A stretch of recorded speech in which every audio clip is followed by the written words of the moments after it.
get into it. So, Okay. previously, the group of you have brought a tentative bookend to this business that happened at the mine. You've determined that these crystals will have. You've had determined that these crystals are inexorably dangerous to anything they come in contact with and can infect uh, water supplies over time. The gravitas of the situation has been impressed upon you that unless the group is able to find or try or help Mr. Snowbeetle find a solution to purge any type of corruption from individuals, much of the spring crop will be virtually useless as foodstuffs, and that'll put the Elderthorn Talth on a path for eventual starvation as winter sets in. It's a slow approach, but it's something to be deeply concerned about. You've rested and recuperated here in Elderthorn, and did a little bit of shopping, a little bit of armor refitting, in your case, Hellerast, Mm-hmm. and are feeling a bit more right. As we pick up today, what would it be that the group of you would like to do?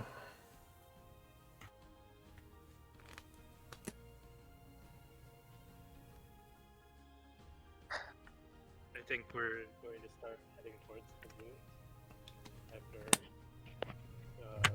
Siegfried and Willem get back to Eldorford. Very quiet, Siegfried.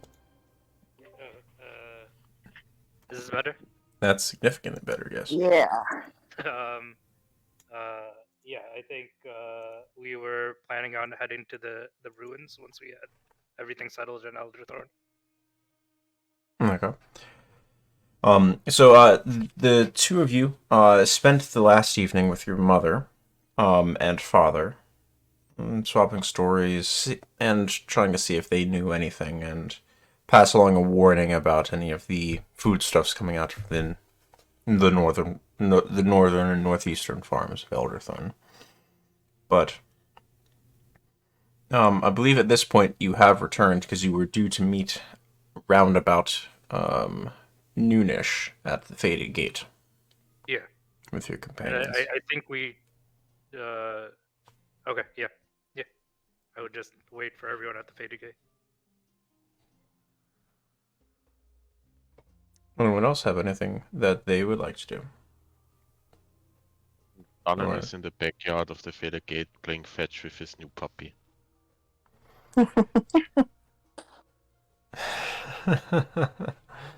Wait, what?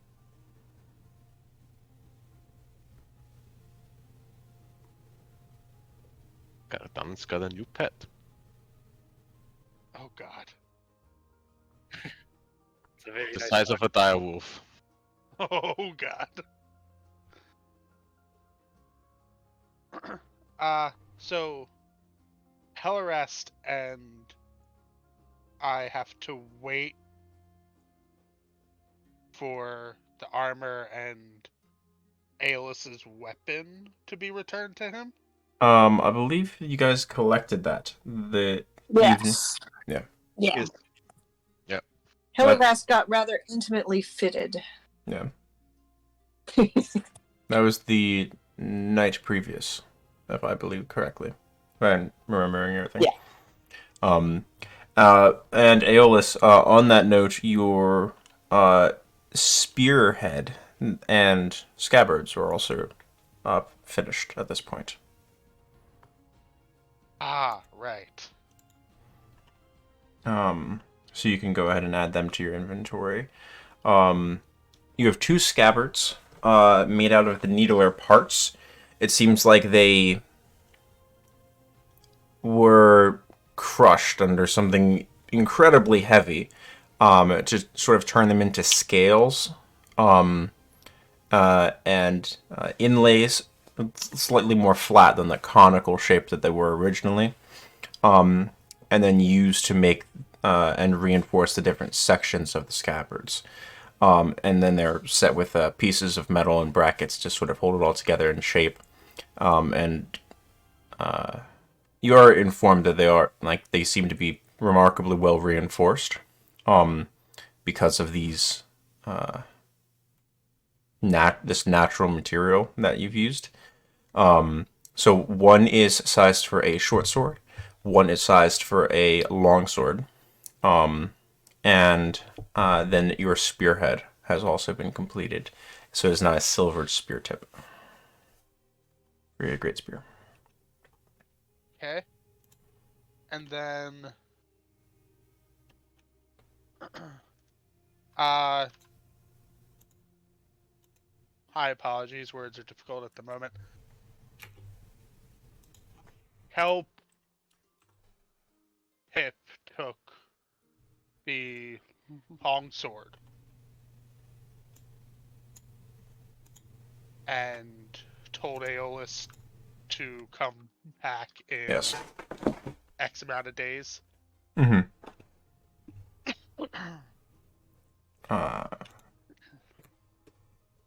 Okay, so just so I have. Yeah, that's let me double check my notes on that one. Yeah.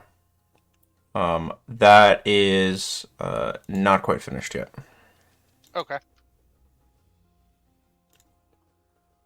But your other orders have been completed at this point. Alrighty. And did the Amber Braids give me a price on that?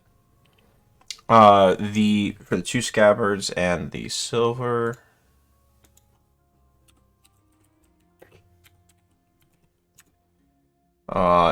It is 24 silver. Okie dokie.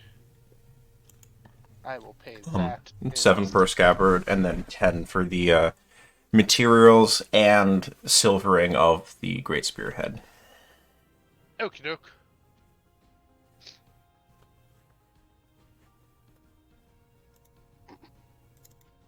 Alright. So we're meeting at the Faded. Believe that was the intention. Alright, moving along. I'll meet up for a veritable lunch. The current fare is venison stew. It's hearty, but not too fat.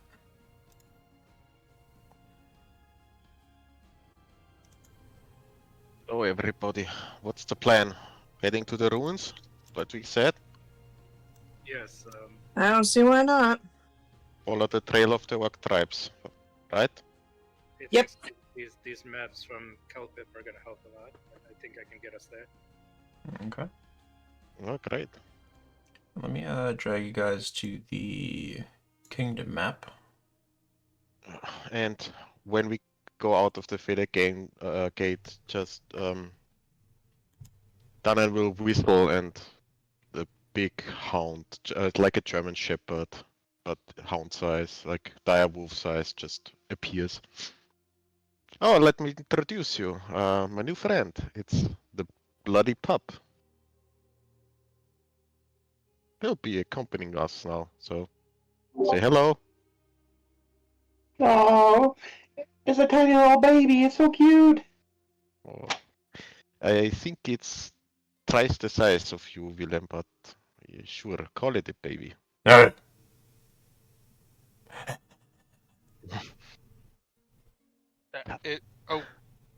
I love it when I can make Spencer play a dog. is this a solid Nothing's gonna creature? die. Awesome. So he's gonna accompany us. So if anybody is tired, you can relax on him. You can ride on him. Just don't give him fat food. I don't think it's healthy for him. Willem looks guilty as he's holding up walking bacon. Just One one or two is fine, probably. He needs to feel included. Oh, he will. So Siegfried, which direction? I think we'll have to go around the Pinwood for a little bit, and then from there it's a Smart. straight shot over these plains. But This is your destination, Hex, roughly. Yeah. and I think that's about the route we would like to take, just skirting the edge of the Pinwood. All right.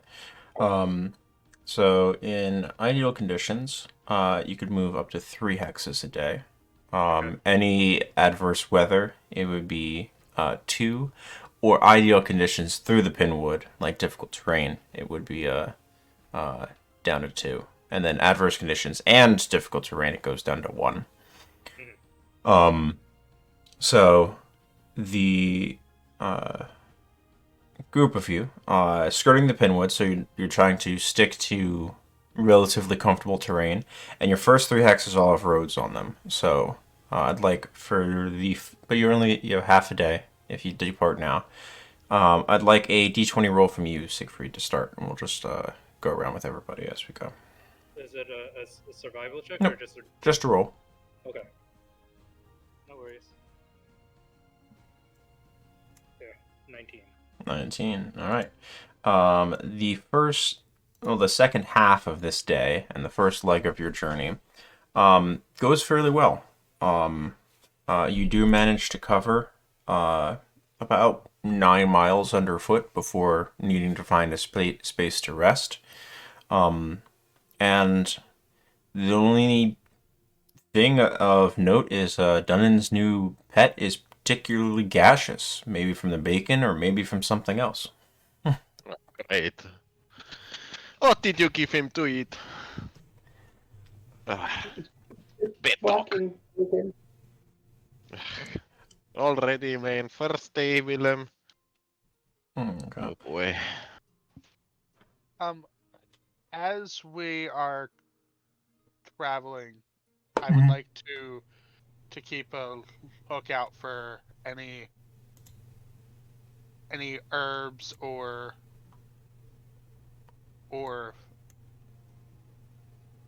fauna that Aeolus could work on for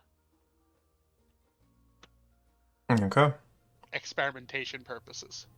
I'll keep that in mind. Your first day, you do spend a fair bit of time. It's mostly walking along the roads on the north by northeastern side of the of the Taltha of Elderthorn. So it's all farms that support the village here, and outlying. So it's not a ton of wild areas here, other than the Pinwood. That's more of maybe a mile off to your right hand side as you walk. So there's not a lot of opportunity in the first day, but you feel confident that you might be able to have better luck as you get into the plains. Okay, thank you. Willem would help, but mostly because you'd be looking for forageable items for food, so probably could combine efforts. Aye. Okay. The group of you rest comfortably, recuperating, and set off for the next morn. I need another roll. Next in the order would be Willem, please. Just a d20? D20 roll. Yep. Also, at the start of the day, probably adding partially to the pup's gas, I would have added a treat to both Dunnan and the bloody pup from my cooking feat. Sounds good. Right.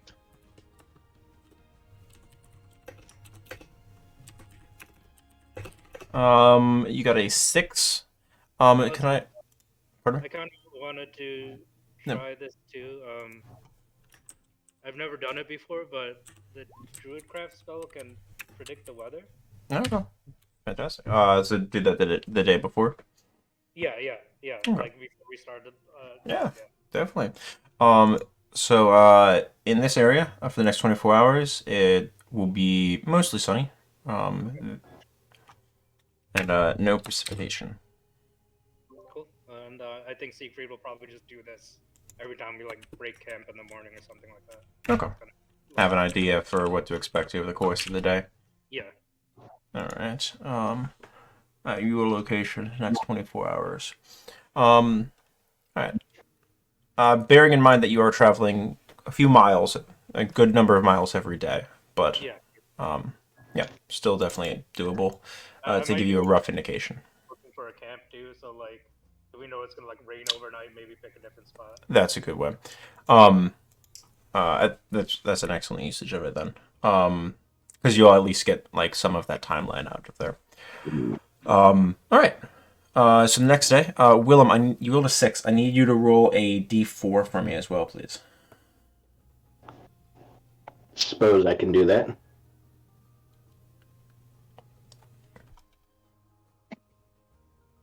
One. Okay. Over the course of this day, you pass the last farms early in the morning, and you finally start getting into the more wild areas of the plains that expand before you. The rolling hills off to your south that make up the beginning of the Pinwood start to fall away and disappear into the distance until it's just a thin green line of uneven terrain. After the first few hours. Over the course of this day, are the group of you trying to move at a brisk pace to go efficiently, or you just at a steady pace?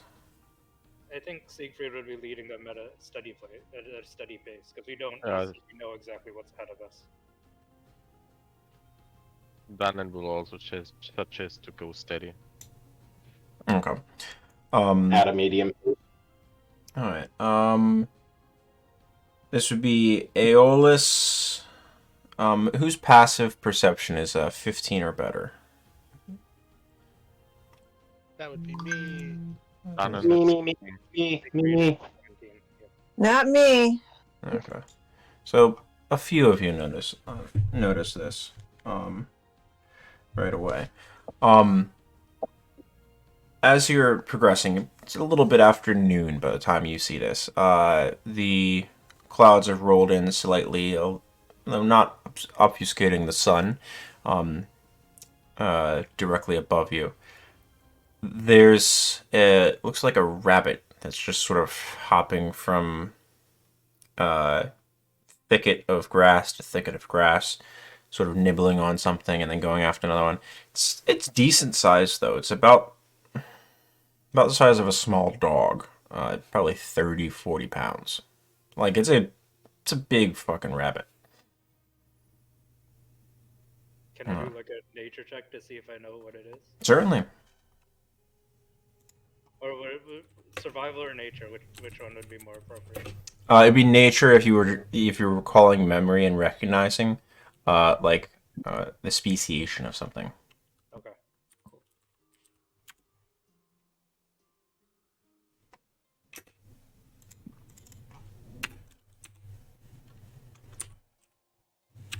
Yep. Cool. Ever cooked some hair?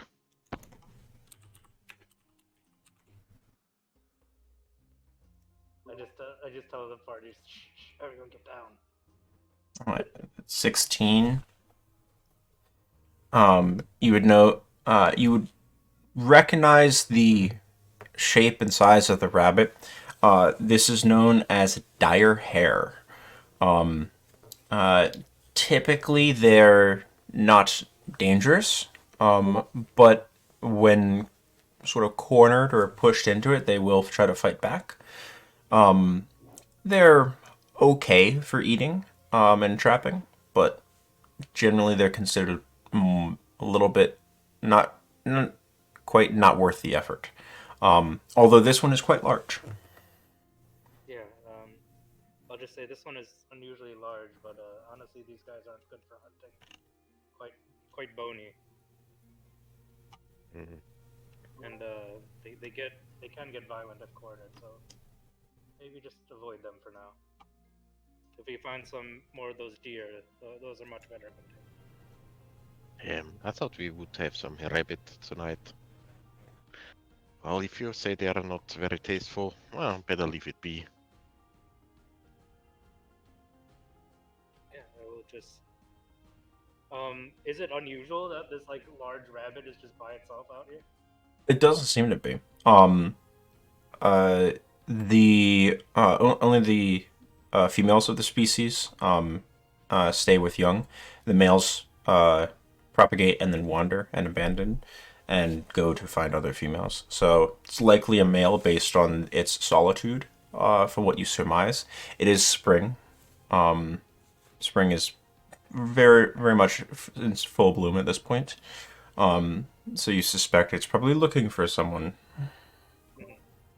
Siegfried will just smile at that. I think it's looking for a mate, so maybe we'll just let him be. Is there sort of like a shrub or anything nearby where we're standing? There's grasses all over it. Some of them are gathered in like tight clumps that form very tall grasses, almost like zebra grasses, that end in sort of like almost like fuzzy collections. Somewhere between like a cattail and like a stalk of wheat at the tip of it. I would find like a taller area of grass, and I would take out one of my mother's kami charms, Mhm. and I would maybe just like weave it into the grass, and like just Okay. kind of like the grass and tie it around it, and just do like a quick prayer, and it's like "Oh kami, please help Mr. Rabbit find a mate, and keep us safe on the path." Sure. Sure. Make me a performance or religion, your choice. I will do performance. Great roll. You feel the wind that wasn't present a moment ago just pick up ever so slightly. Only 2 males jump out of the grass. Just turn around and like, all right, let's keep going. Like this is a rabbit. The rest of the day passes relatively uneventfully, other than the hare crossing your path. You cast your druidcraft looking for a place to camp. Now I need a survival check, please. You do understand that there's supposed to be a thunderstorm in the next 12 to 13 hours, probably, and then rain after that. I will go into dragon form while looking for a place to camp, Okay. and I will do a survival check.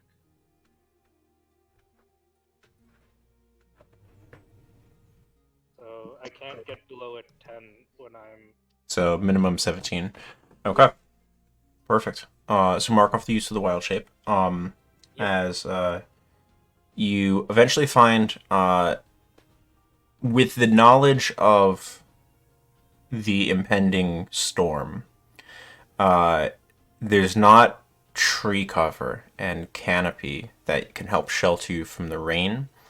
And there's two sort of options that you can go along here. The first is to take a slightly higher location on the ground, so that way water doesn't build up around your bedrolls and as such as you're sleeping. The other option is to take a divot that's a little bit lower to help shelter you from the wind and whipping wind across the plains, which can be pretty blusterous as well. So, which you do find suitable locations for both, for either option. Which would the group prefer, or which would you prefer to point out to the group, Siegfried? Yeah, I will present the decision to either group. I said it's gonna be rainy soon. It's gonna be quite windy, but unfortunately, either we're gonna get wet or either we're gonna be dealing with wind all night. Which one would you prefer? Yeah, great. I hate soggy boots. I prefer wind over rain, but what about the others? Higher up. Okay, I will lead them. Yeah. Higher up for me, I don't want to get wet, but my armor will keep me from getting too buffeted. Okay. Yeah, I would lead them to the higher ground. Fantastic. You set up camp over the course of the next hour or so. Anyone have anything that they want to do that evening before you start watch?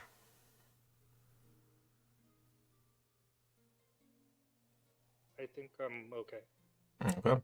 Hello, Who? Rascal. Yep, go ahead. Dinner, I guess. Hello, Rascal. Oil her new armor so that it doesn't get too rusty. Noted. Try to protect it from the rain. I'm It's a- not in real life. I'm not very good at survival things. It's not something I do. But is there anything like we could do to maybe like break the wind around the camp? Maybe. I don't know. I have no idea what I would. You do. could certainly try. With your general, just we'll call it passive survival. Generally you would want like thick brush, to try to help break the wind, and you Okay. did choose a location that is going to be more susceptible to wind than anywhere else, just because of the slight altitude. But it means all of the water is going to run away from you. So it's that trade-off here. The only thing that you can sort of do is you could start cutting and bundling grasses and building a almost wall upon which you could camp. It would be a lot of grasses. You would clear a large swath, maybe 30-40 foot diameter circle, to make enough bundles of grass. Okay. That sounds worth it. I'll work on it. Yeah, I would start working on that and maybe ask Willem and Helly to help out as well. Willem's gonna be cooking, so I'd ask Helly. Yeah. Over the hour while everyone else is setting up camp, the two of you do so. Make a Siegfried, make me an intelligence check. Hellerast, make me an athletics check, please.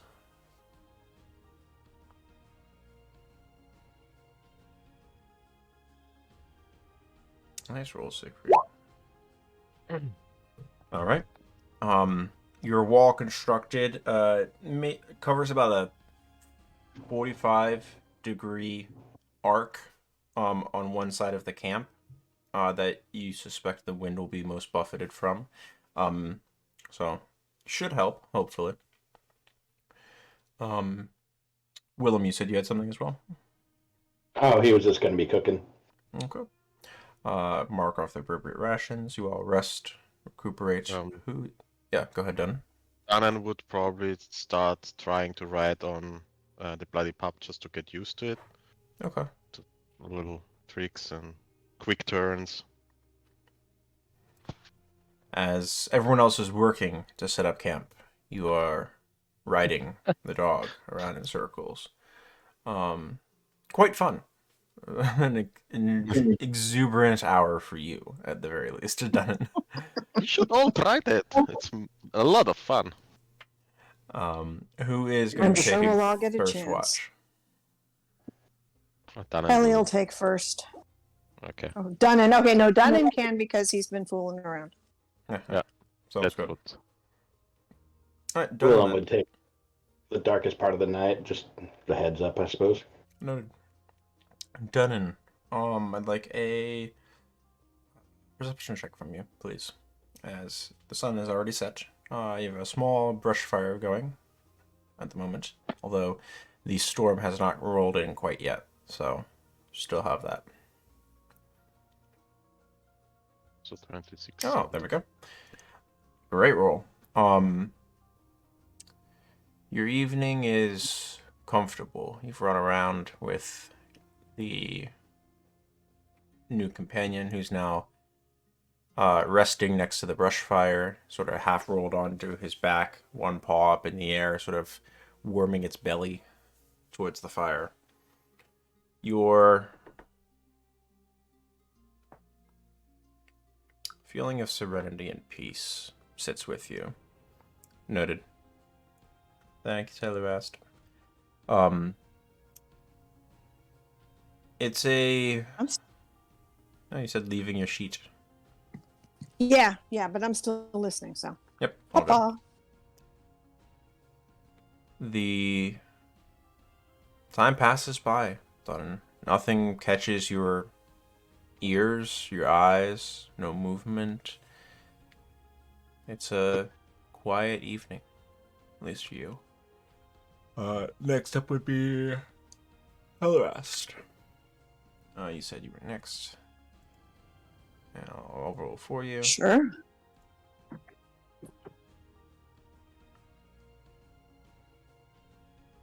So Dunnan as you settle in, and Hellerast takes watch.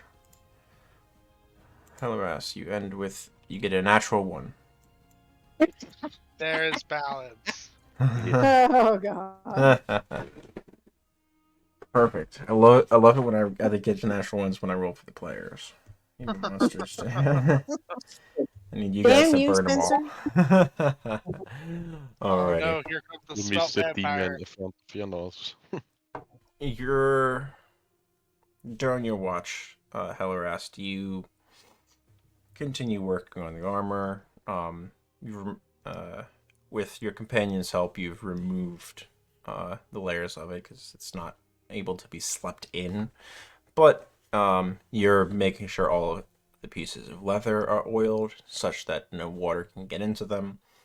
And it's that type of work that sort of like really involves you in it. And before you know it, you hear the crack of thunder above your heads, and the storm starts to arrive. During this time, up until this point, Willem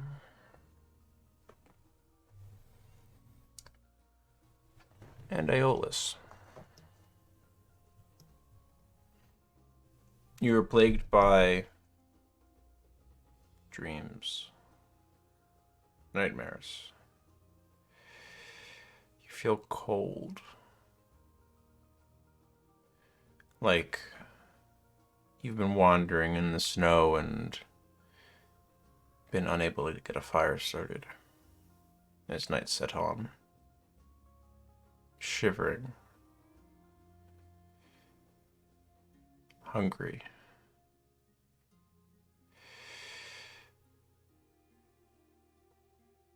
A sound like falling water and rushing wind buffets your ears. You blink, you shake your eyes trying to see what's happening. See what's going on around you. Your vision finally starts to solidify. It's like looking through a dark tunnel. And ahead of you is a warm and welcoming campfire. Whose it is, you know not. And stacked next to the fire is a collection of some meats ready to be cooked and eaten. Your mouth waters at the prospect. It feels like you haven't eaten in an age. You run towards the tunnel, just sort of stretches further and further away. You try to open up your voice and call out for this sustenance. The cold biting at you. It feels like your legs are on fire from walking in the snow barefoot. It's this strange amalgamation of what you recognize as frostbite setting in and the cold that is filling your lungs with every breath and shout. You don't even hear your own voice. And as you reach out and scream as it winks out of existence ahead of you, the two of you wake up at this moment that the clap of thunder happens. towards the end of Hellerast's watch.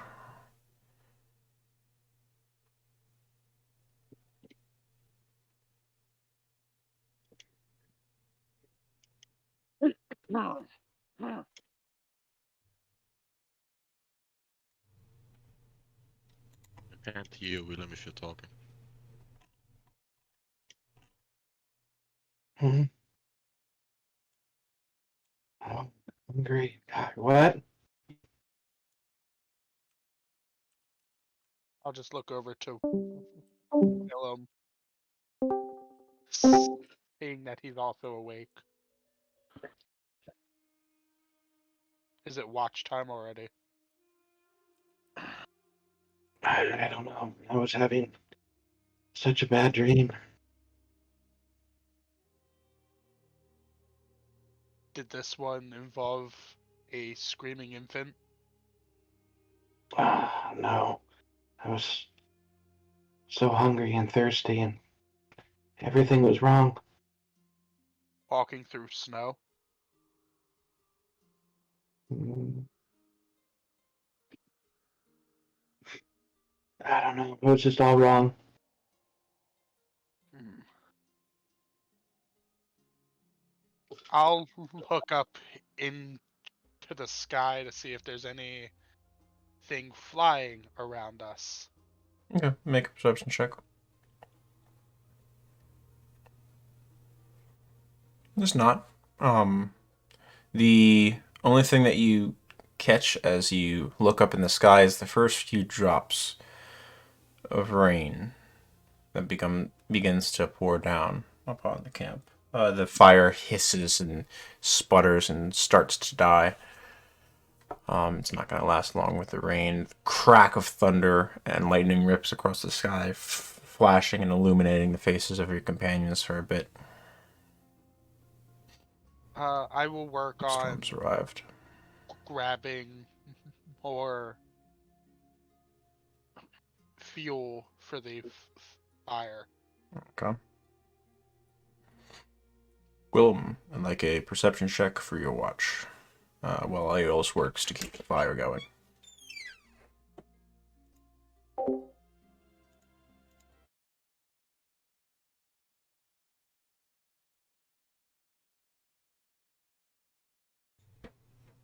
Absolutely fantastic roll. Yeah. You don't need to be on whisper though. All right. Your sheet's on whisper. There we go. All right. Over the. Man, my bot does not want to do my music. Whatever. Over the course of your watch, Willem, the Aeolus is able to keep the fire going, although it's not quite strong. You see Dunnan has sort of curled in underneath some of, sort of playing a little spoon to his new pet. No idea where he got this thing. Weird. See Hellerast has sort of set her armor underneath a sort of covered section where some of the grasses are sort of laid over it in the hopes of trying to keep it dry, and has a heavy leather tarp sort of draped over herself so water runs away. The only sounds that you hear over the course of your watch is the continued storm.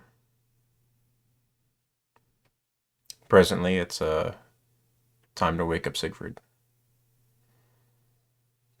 As the watch or our portion crawls on and Aeolus is like bringing fuel, I'll turn to Willem.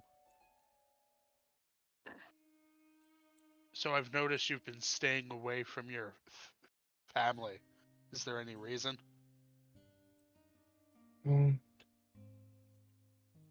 It's just my time to explore the world and come on my own. We're my family, they're adventurers, and they've all gone on their quests. It's time for me to do the same. It's time for number 2 to get a name and do her thing.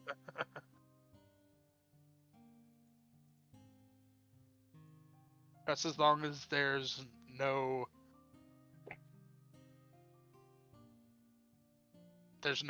threatening presence that's keeping you away. Oh no. Just I want my family to be proud of me, and the expectation is that I get my own start. They've all done the same. They've left home and come home with family and riches and the ability to further the family. It's my time now. Is that what I'm you no longer a child.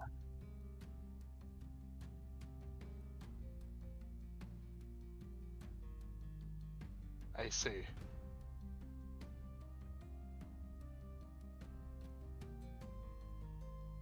And Aeolus will head over to his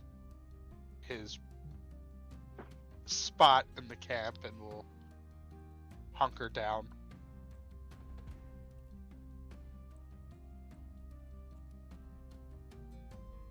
Okay. Ellen would be feeling a little morose after the comments and would probably spend a little additional time getting an early start on cooking brekkie. And a good brekkie it is.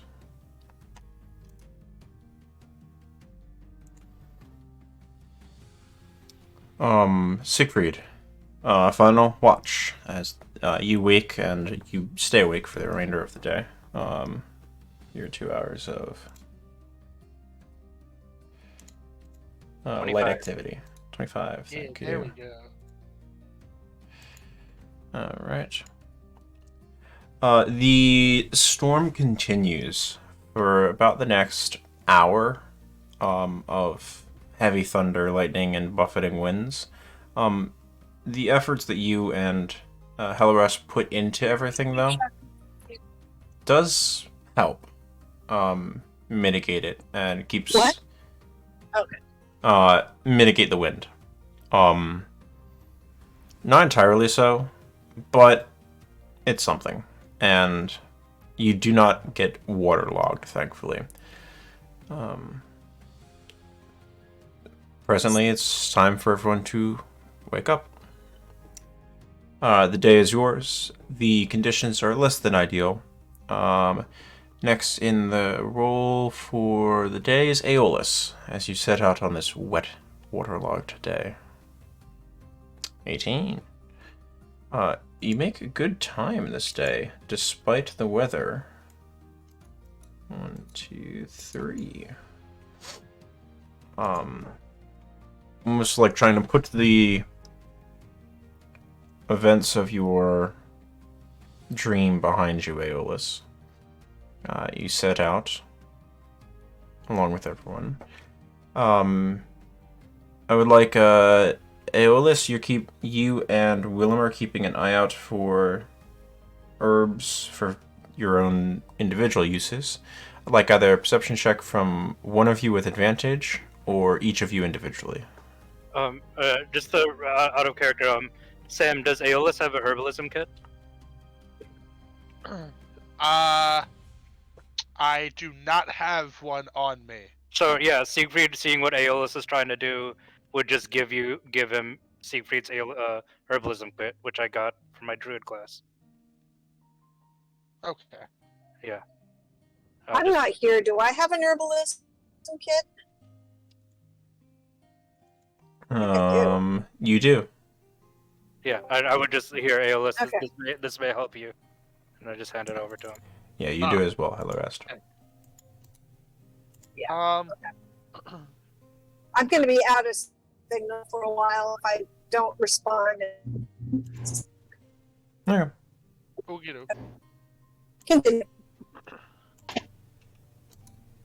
I will give Willem advantage.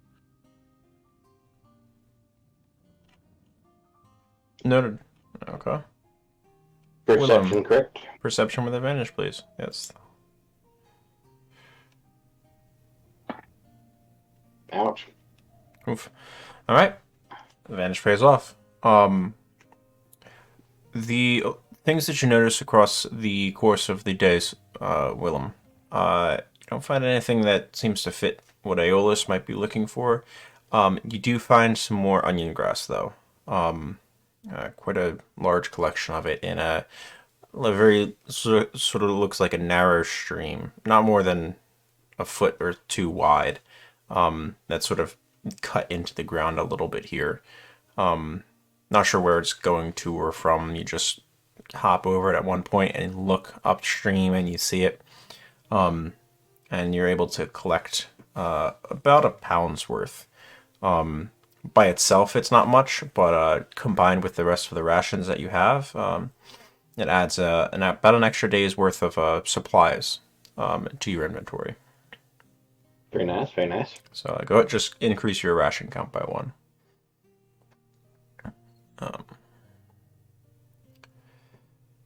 Anyone else doing anything that they're keeping an eye out for over the course of the day? No, I think maybe I would just be trying to fill in details of Kelpip's map Okay. as we're going. All right. Make me a. Yeah, make me a perception check as well, please.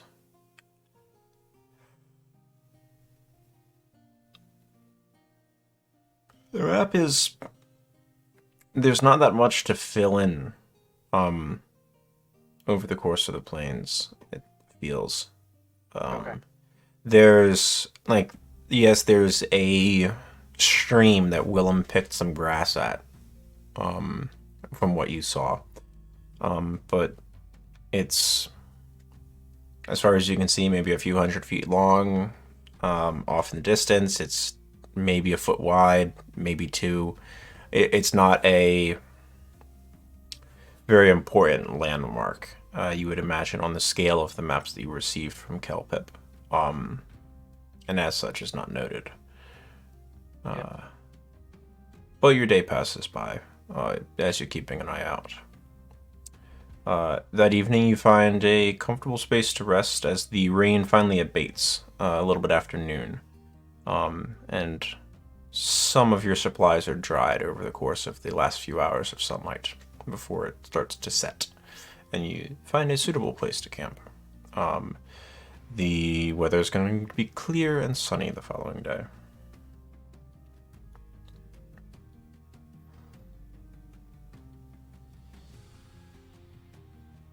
Same watch structure over the course of the evening? I think so.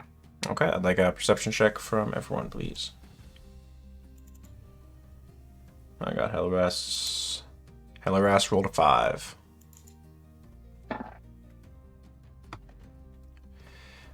Okay. Dunnan up first. 24.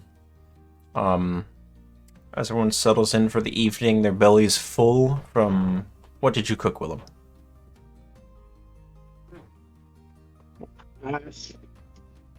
Hopefully, now that you had mentioned it earlier, rabbit. If it was possible to snag one during the day. If not, I'm just going to be doctoring up some rations. Okay. Roll me a d12. 9 and higher, you found one. You were able to snag one. Bam! Yeah. A decent-sized one. It's not a main course. It's more of an accent piece with everything else that you have, but it's something. Not a dire lunch. Yeah, no. Or dire supper. Dire dinner. Yeah. But it's like, with what you have about 2/3 of a paella dish. But it's good. With your belly full from Willem's excellent cooking, Dunnan, you settle in for a rest. your pup is sort of running back and forth, has the largest case of the zoomies that you've ever seen, and it's entertaining. Your watch passes uneventfully, though. Next up is Hellerest with a 5. Your mind has been addled, Hellerest, over the course of the evenings left in these quiet moments on the trail. It seems like there's never enough moments walking along in quiet companionship with your friends to sort out whatever thoughts are in your head, and anything that's left spills over into these quiet hours of the night as well.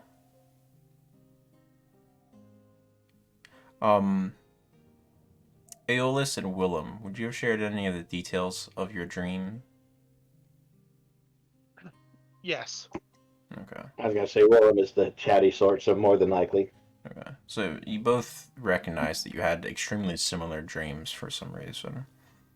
And, Hellerest, this is probably the most forefront in your mind as they sleep there next to you. Willem had dreams previously of this child and Mayor Tidell. Although, prior to your knowledge of her identity,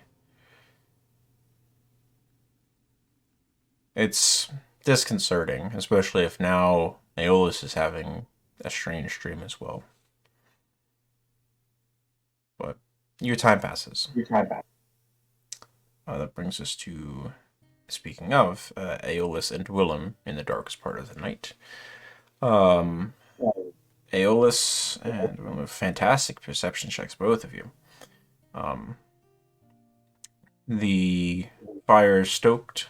You get breakfast ready to go, Willem, such that all Siegfried needs to do during his watch is hang the cookpot over the fire in the last hour, so that way it'll be ready by the time you wake up from your last 2 hours of rest. And you have a comfortable evening.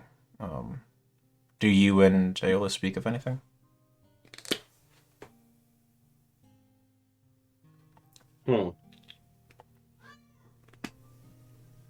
I mean, Willem is definitely chatty, but I don't know if he's really engaging as much with Aeolus. Just they're not the chattiest of folks. Okay. Aeolus would be just going through the motions with the great spear and the hunting knife. Just practicing.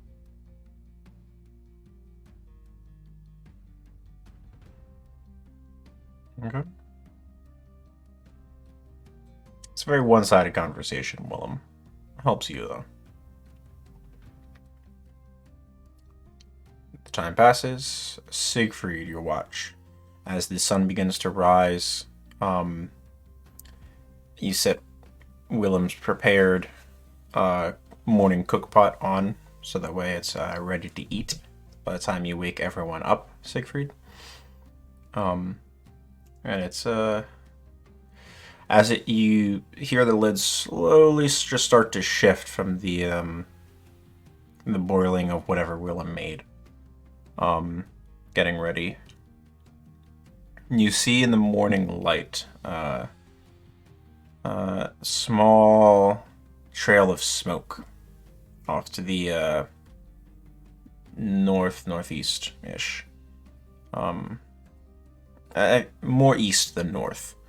Not sure how far away. Not with your 10, but you sort of clock that as you are getting everything ready and then waking everyone up to get about the day. Camp is packed. a delicious breakfast of, seems to be leftover meat mixed with sort of a morning stew slash oatmeal. It's something. It's like a trail sausage gravy. Yummy. They fill him. Sans biscuits. The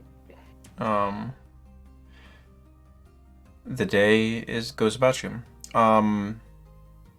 So that smoke continues. However, Siegfried, do you choose to point it out to the rest of your companions? Yeah, I point out first Aeolus definitely. I say Aeolus, there's a smoke from a fire in that direction. Do you see it? Huh. It's kind of in the direction we're heading towards. Should we investigate? I mean, we ignored it last time. Now we are not in a rush, so we could go and investigate it. Try to And find we- out. Yeah. All right. Worst comes to worst, it's also a traveler. Maybe we can gather some information about the surrounding And lands. Spencer, like the orc tribes, potentially, if it was them, we would see smoke from like a ton of fires, right? Not just one. Potentially. Okay. Oh. Yeah. So Sigrid, it doesn't seem like the tribes are looking for, but maybe it's an outrider group or something like that. But okay, I will try and lead the group towards where I saw the fire then. Okay. I'll help as best as I can.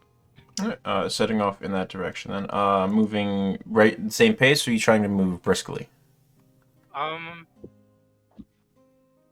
think maybe we try to move briskly because we don't want them to move camp yet. I guess. Okay. Like, how far away is it from us right now? Tough to tell. Your perception check wasn't high enough to sort of clock an accurate range. Yeah, then I would say maybe we should keep a brisk pace in case they decide to move. Okay. I'm always up for some At the exercise. pace. I'd like a Constitution save from everyone, please. You need it, Aeolus. Except for Dunham. The first one I fast. It's about time. Dunham, you have your mount, so brisk pace is nothing for you. None of you take a level of exhaustion, sort of keeping up a light trot, as opposed to a walk. Over the course of the next 5-ish hours, the smoke doesn't move or stop, so it seems like who's ever up ahead seems to content to stay in that location for the day.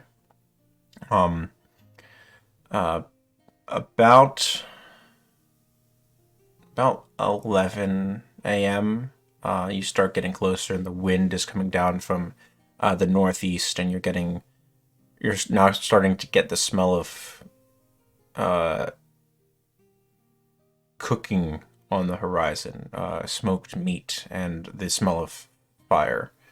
You still have a little bit of time to go. About 2 hours pass with this lingering scent. It's very faint, and it gets a little bit stronger as you continue. About 12:30, 1 o'clock, the smoke is very clear in front of you. You're probably not more than maybe a mile away from the source of it. You can see a small sort of indentation in the ground, and you can pick out the flickering of a fire that's belching this smoke up into the air. Yeah, I will point it out to the party. Do we see people around it at all, or is it just the fire? You do not.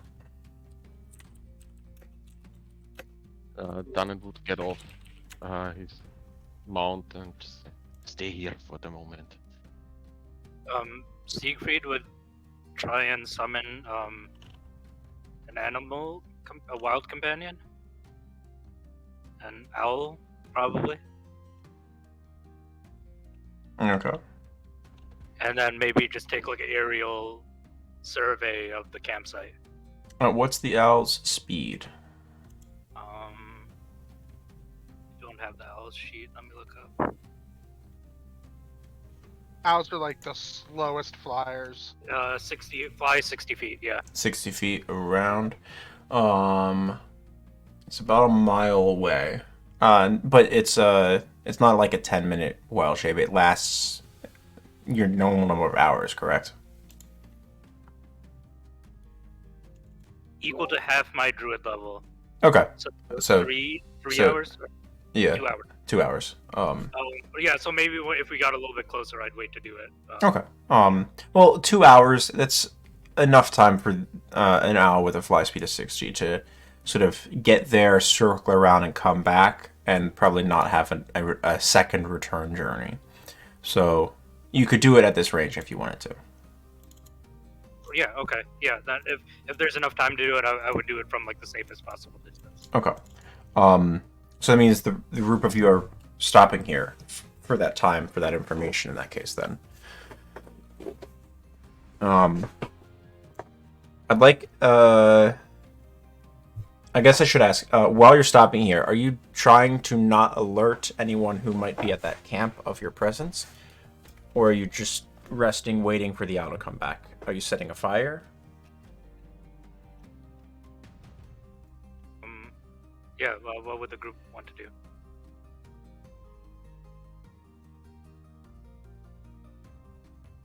I will leave Um, that up to everyone else. I think I mean, maybe if we should every- try and be a little stealthy. I can't. Yeah. I think because is find familiar at concentration? No. Okay. Then before he did find familiar, Siegfried would start with first cast pass without a trace, and then I'll just tell the party try and be stealthy. We don't know what's up there. I agree.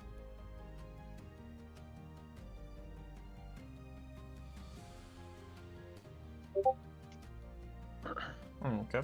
Maybe we'd find a spot that's a little bit in the grasses or And something. that lasts for an hour, correct? Yes. Pass without. Yeah. Okay. All right. I would recast it as well when it ended. Noted. Okay, so you're gonna get 2 hours out of it. Yeah, so I will take two spell slots off. Okay, perfect. I'd like a stealth check from everyone, please. I'll grab Helly's. Helly, with heavy armor, Hellerast, you rolled a 19. Hellerast, 29 stealth.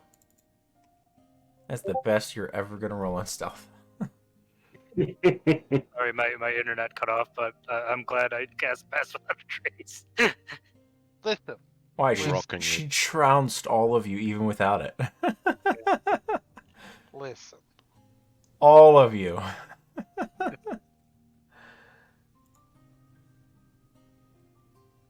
Yeah, I guess it wasn't our best moment, was it? No. I mean, pass it out helps mitigate all of that, though. Jeez. Okay. Rapidity. You're imbibing one of your Yes. tinctures. Okay.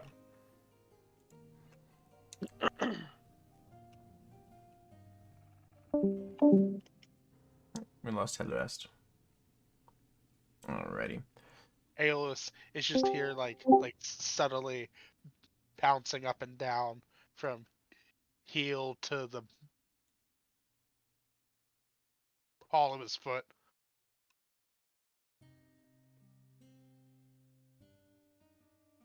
Had too much caffeine.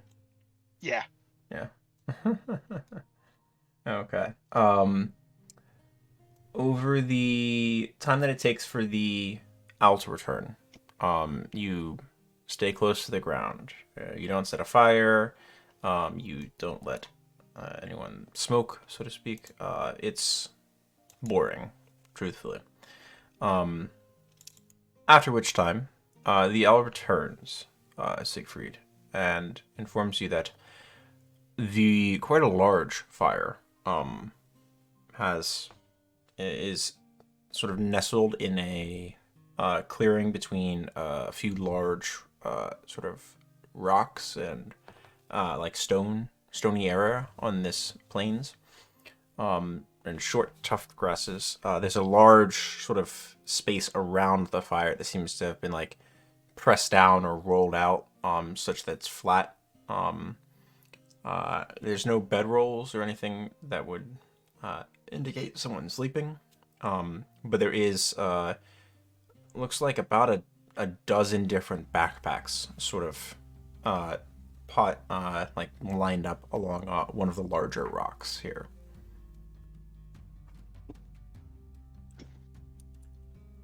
Just say this is strange, very strange, Aeolus. I see backpacks but no bedrolls. If they are travelers, they're probably off hunting. Or All of them. Why would they keep Get a a fire clue. like this while they were gone? or somebody stole a lot of backpacks.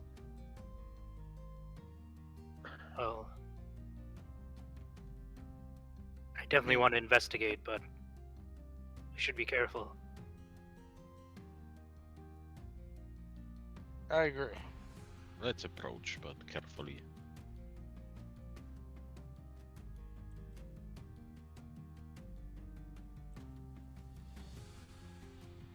Aeolus will move ahead of the group a little bit Okay. as they approach. Certainly. How far ahead are you going?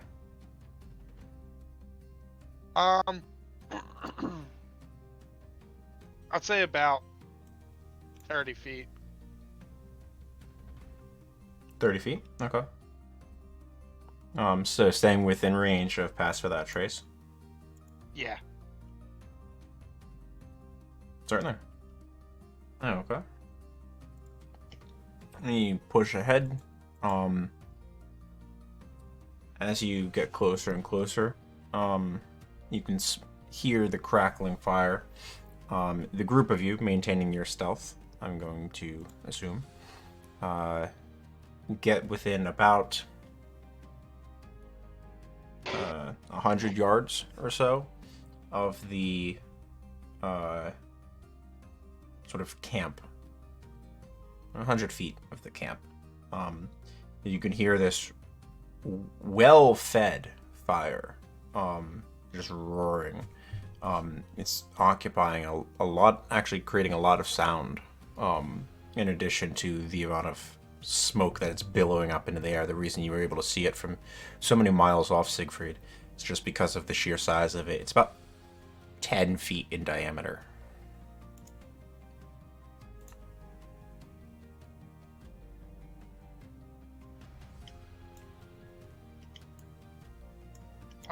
Are we able to see the rock where the backpacks are? From this angle, no. It was something that the owl caught as it was sort of making that like arc back towards the group of you. So no, you're not able to see it from your current position. You've sort of approached the far side of that rock.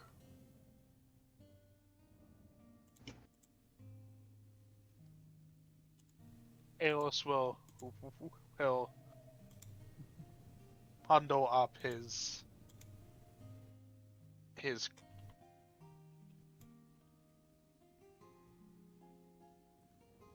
overcoat and will just continue moving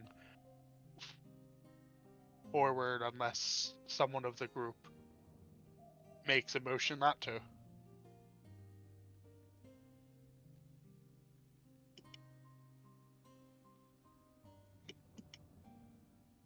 Okay. Secret, just try and stay in an area where he knows Aeolus isn't Pass Without a Trace, but kind of towards the back of the party. Okay. Just keeping pace, so to speak. Yeah. Okay. All right. Aeolus, are you gonna walk into these people's camp?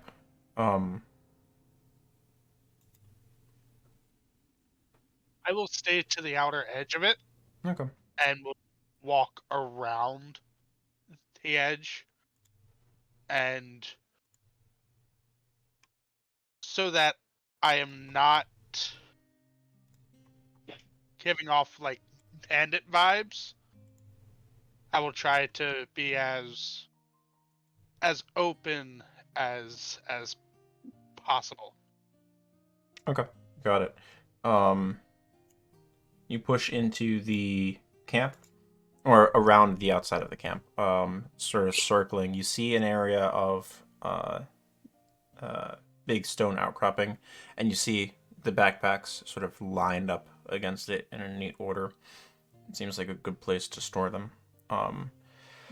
And you actually see the one of the piles of fuel sources for this fire. It looks like a large collection of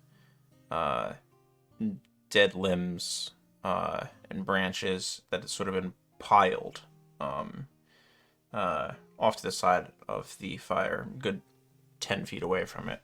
Probably used to keep it fueled and going.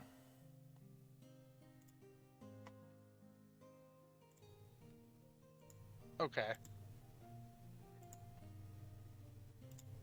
Are there any signs of anything?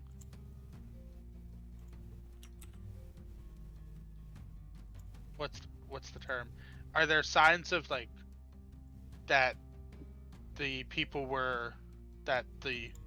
of the camp were forcefully moved, or they're just not No. here? You don't see any signs at the range that you're at. You don't see any signs or like footprints of a struggle or anything. It looks like most of the grasses around the area have sort of been trampled down, probably by intention or just passage of footfalls over time, such that it makes it a little bit easier to move around, especially quietly with Siegfried's spell helping to keep you quiet.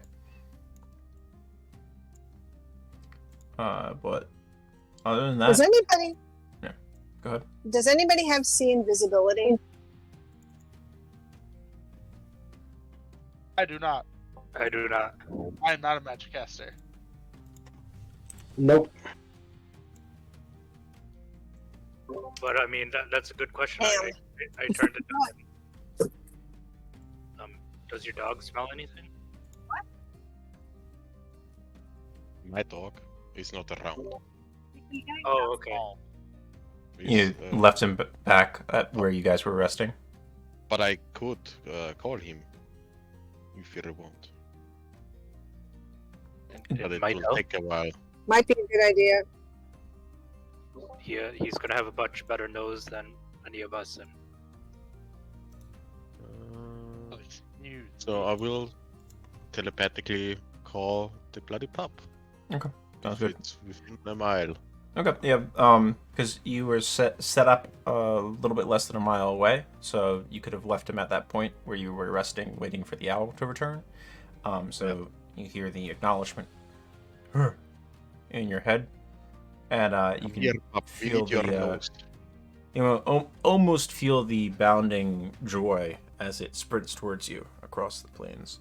Probably not being quiet though. It'll arrive in about a minute. Okay. As that's happening, because Aeolus is away from everyone just a little bit still, I believe. Aeolus will call out. Is there anyone home?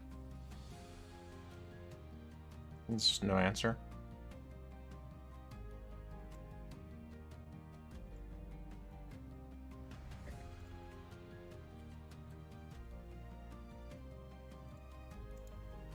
You don't receive any replies. Okay.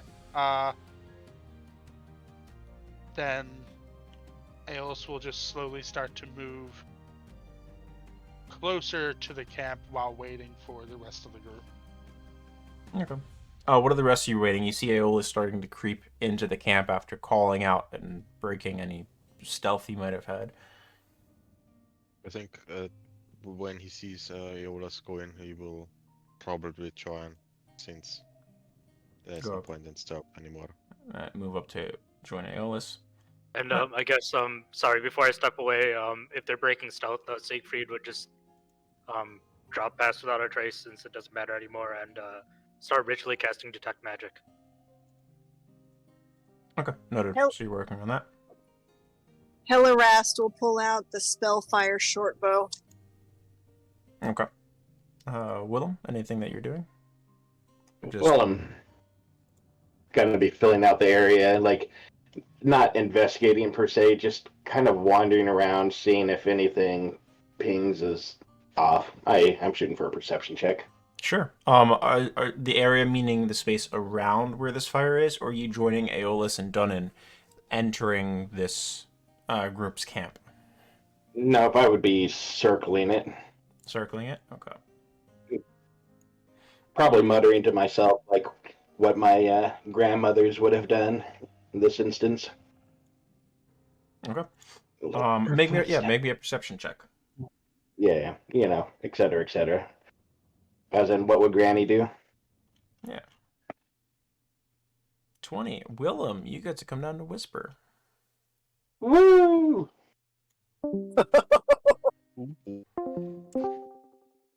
Willem, as you ring the camp, a sort of counterclockwise, Aeolus started to go clockwise, then moved in on the one side of the rock where the backpacks are, and started to push into the camp. You went the other direction around the rock, which would take you the other direction around the camp itself also. And you see the large pile of wood that Aeolus is pushing towards, sort of ringing the camp. And with that perception check, a 20, you see the large pile of wood opens one of its eyes and just sort of scans the area. As such, you are not surprised, whereas the rest of the group is about to be surprised. Can I say it when we go back? Yeah, sure. As I'm gonna ask for initiative. Okay. I can specifically target elves because they're All right. So Willem, as you notice this, go ahead. Guys, do piles of wood normally have eyes? I'd like an initiative roll, What? please. Piles would have eyes. What?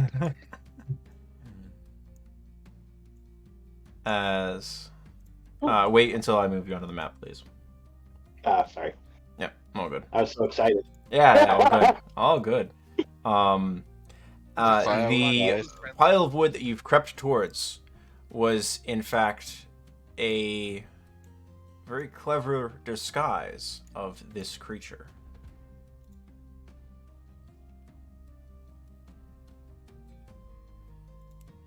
If you don't mind adding me. Yep. I would love to re-roll that too, but you know. So Willem, you are not surprised, so you get to act normally on this round. Everyone else has the surprise condition.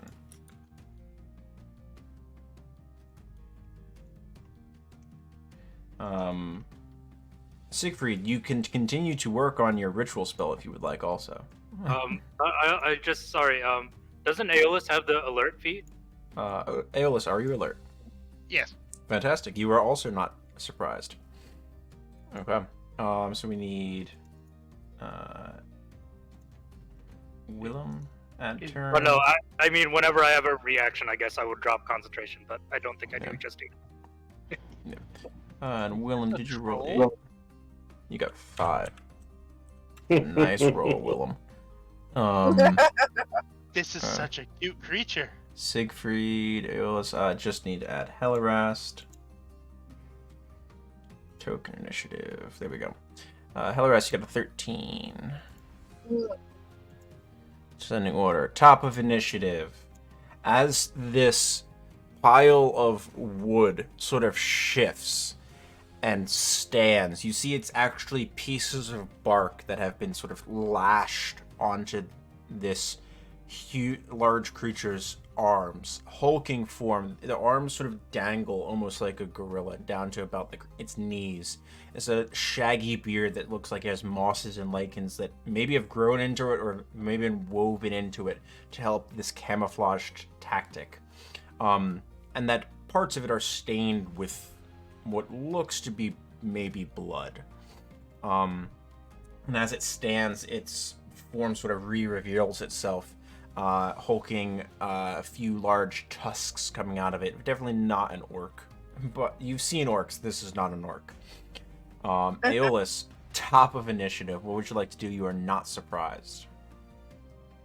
That is one clever, neat trick. Fuck. Is there any chance you speak the common tongue and I'll ready a weapon attack? Sure, ready an attack. What's your trigger for the weapon attack? If it moves closer to me aggressively. So, if/when it tries to eat you. Yes. So we move around to Dunnan. Your surprise condition ends. Dunnan, you may take your reactions normally this round. Now it. As it stands and lumbers towards the piece of prey that it just wandered haphazardly into its den. It springs towards you, Aeolus. You can go ahead and make your weapon attacks.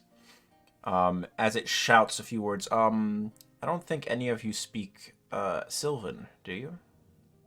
Oh, nope. I'm pretty sure no. Mm-hmm. I don't know. I speak I speak languages. Druidic, but not Sylvan. Okay. Nah. Nope. And none of you know what words it shouts in this deep guttural voice. You can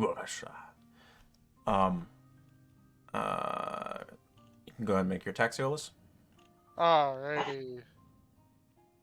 Da, da, da, da, da. So I received everything back from the Amber Braids, right? Everything except the sword. Yeah. Okay. So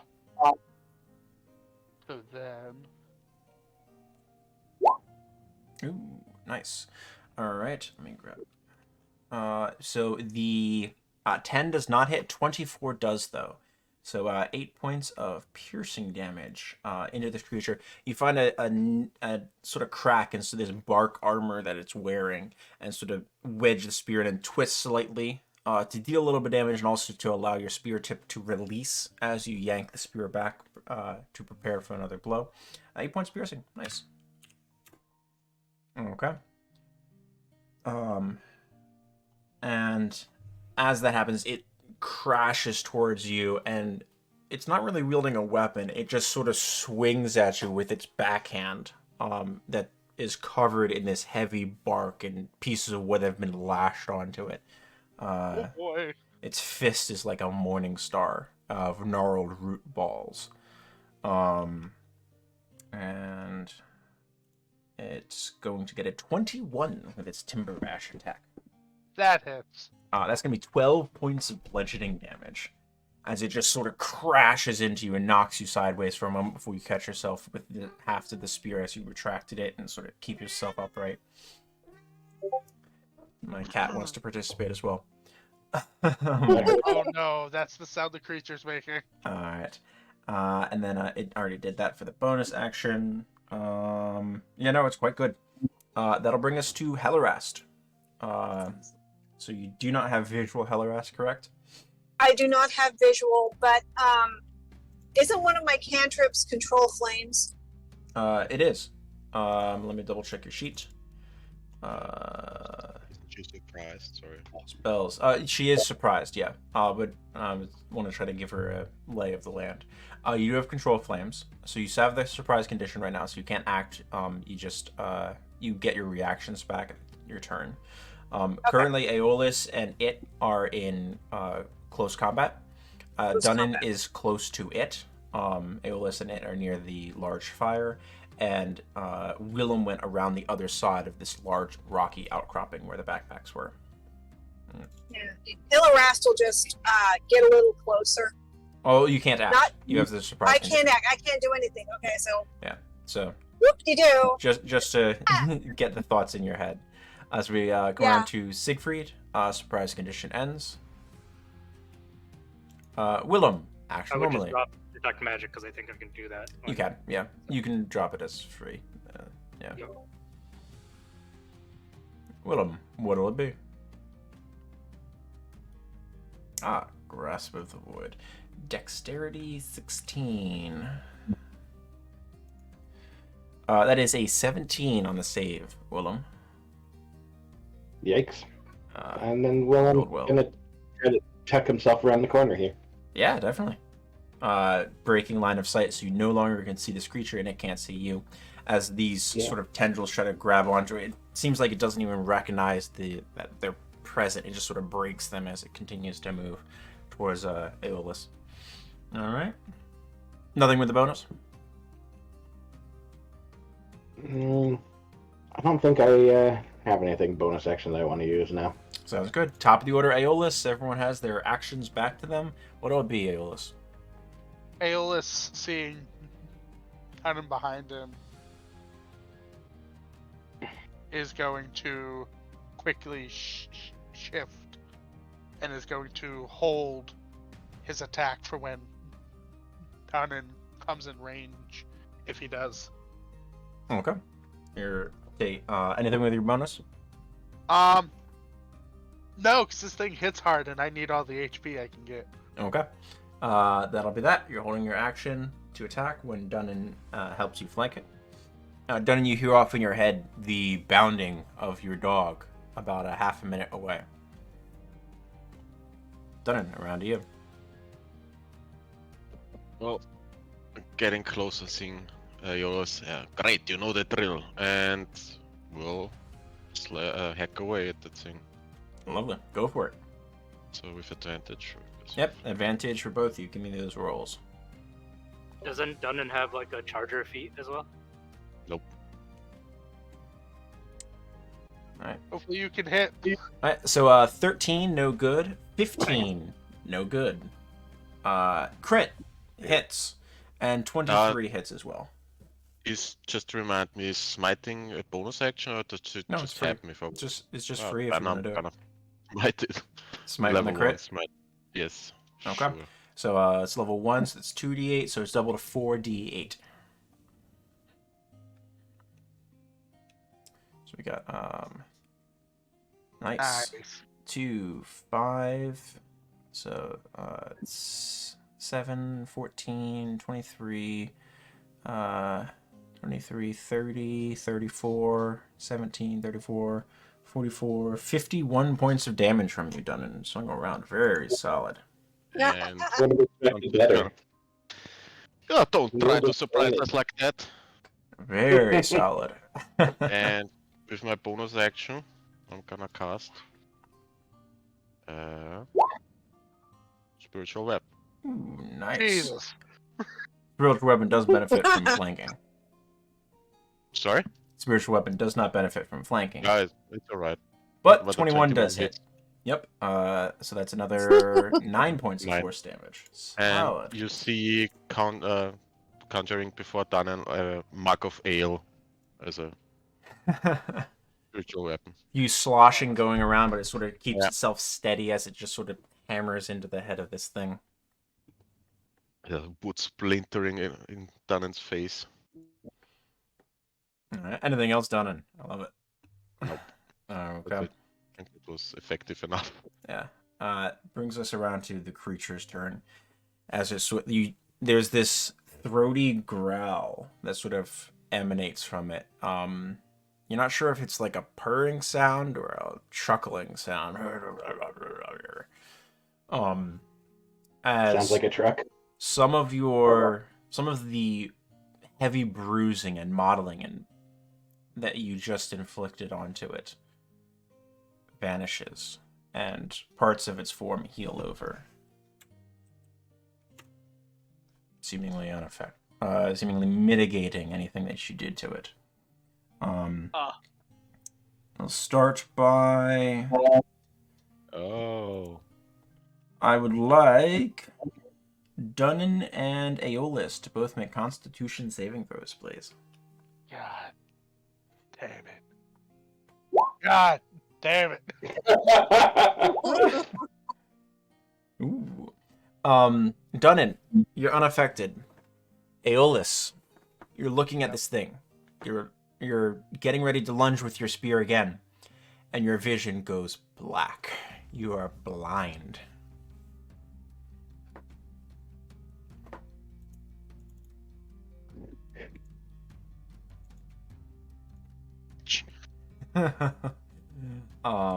And then as a bonus action, it gets to make a single weapon attack. It is going to Timber Bash you, Dunnan.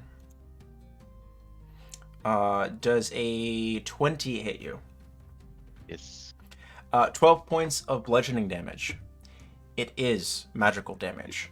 Your Heavy Armor Master does not apply.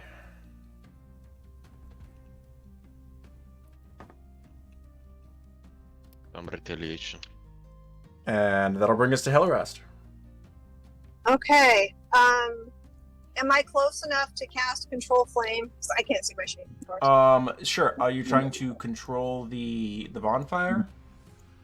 I'm trying to throw fire at the thing. Like, move fire from the bonfire onto it. So control flames, expand. It won't do that? It says instantly expand the flame 5 feet in one direction, provided that wood or other fuel is present in the new location. Instantly extinguish flames within a cube. Double or half the area of light. Requires shapes. It would not.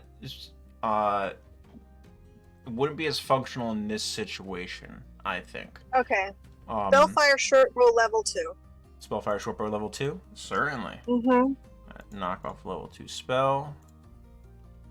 You need a produce flame for something like that to make attack rolls. Oh, okay. Okay. So level 2, so it counts as a level 3, so you get 5 bolts at 3 damage apiece, Sweet. 15 total. Mostly towards the face and the eyes. Okay. And then can she tell that Aeolus is in trouble? Like can she tell that he can't see?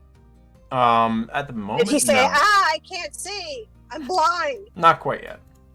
Not quite yet. She'll still go over to flank Aeolus because she can tell he's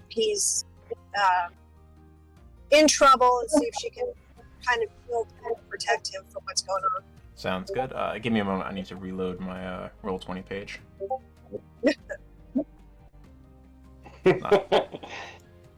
Had to be Velma. Makes sense. There we go. 15. All right. There we go. Bring its stat block back up. Bring Heli's stat block back up. All right. That brings us around then to Siegfried. Okay. I'm going to step out to get a better line of sight here. That was 3 squares. I am going to bonus action go into archer form. Bonus action archer form. Noted. Yeah. So first, in archer form,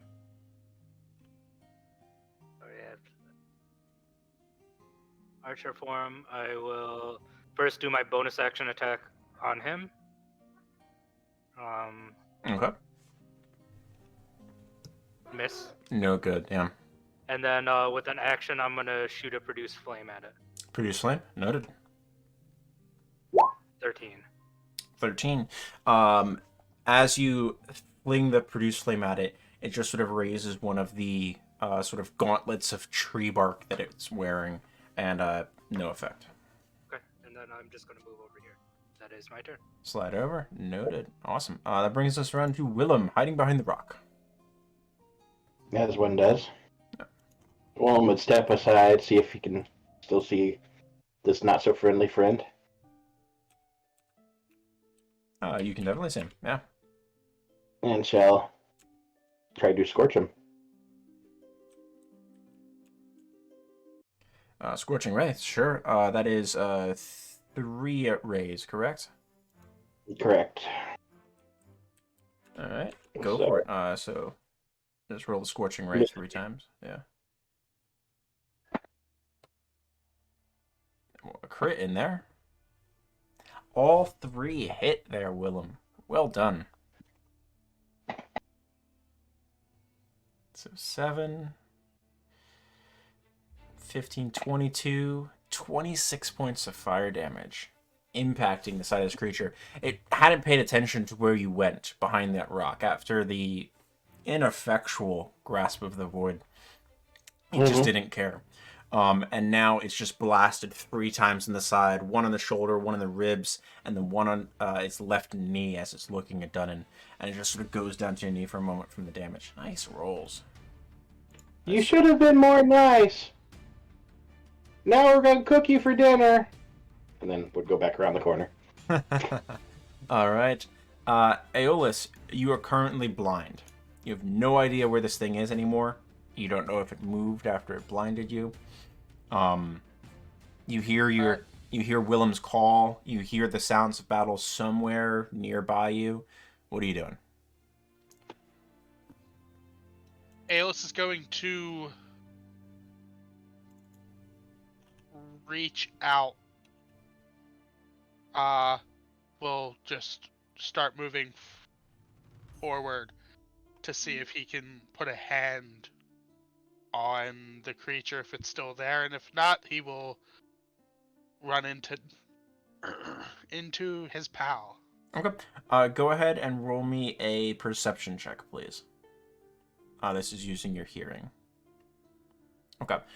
So you have an idea of where this thing is. You don't think it's moved. You still hear the sounds of its like sort of shifting from where it just got impacted by Willem ahead of you. So you can safely make an attack against it, but you are blinded, so you're going to be attacking at disadvantage. But there's not a chance of it just auto missing. Alright. In the same way of attacking an empty space. In that case, I'm going to reach out and just try to put my hand on it to cast Shocking Grasp at it. Okay. Go ahead and make a Shocking Grasp attack with disadvantage in that case, then. 8s are not going to do it. You reach out as trying to grab onto something. You feel purchase. You shock, and it feels like you've grabbed part of its armor. Like it didn't go anywhere, unfortunately. And it's not metal armor of note. Because that matters for Shocking Grasp.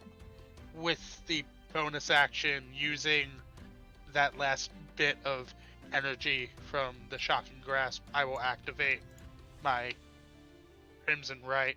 Noted. On your spear? Yes. Okay. Go ahead and take some damage. And then roll me a con save to shake off this blindness. Still blind. Man, you and con saves. Dunnan, around to you. As this thing was Character is so cursed. squared up with you. It went down to the knee for a moment from that fire from Willem, but now it's you. What'll it be? Seeing that Aeolus is having kind of trouble hitting that thing, he's gonna shift over to here. Since Aeolus is no longer threatening it, really. And he's gonna attack twice. Go for it. Twice. Oh, both hits. Good rolls. Okay, that'll be 6, 12, 14 on the first. And 12 on the second. 12 on the second. Yep. And Alright, with the nice. bonus action, he's gonna try to shove the creature into the bonfire. Alright, go ahead and give me an athletics check.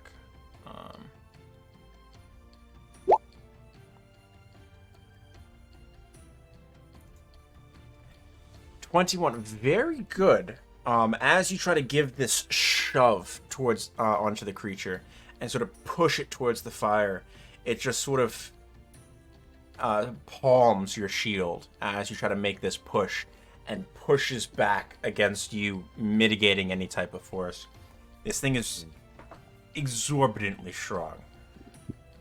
Yeah, it's some humans to it, huh? All right. That's Anything it. else? All right. Nope. Around it. Done in, you have a front row view. Aeolus would, but he can't. As you watch the singe marks on its leg and its ribs that were slightly uncovered that Willem found for the crit start to heal over.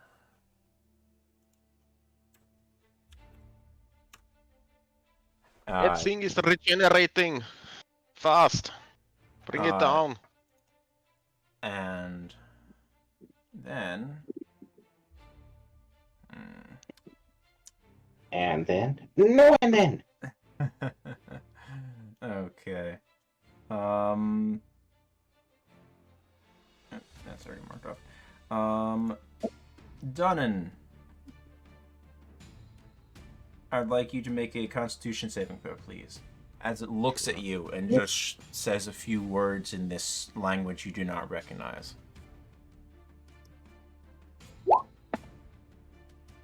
Good roll. Not this time. Alright, you take half damage.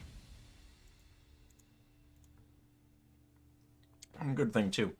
As it says a few words in language, you see it scrape its long, spine-like fingernails along part of the bark of its other arm, and this black ichor sort of just seeps out. You feel a pulse as blight tries to take hold of you. So you do take half damage from this. So instead of taking the 46 you would have taken, you take 23. Ah!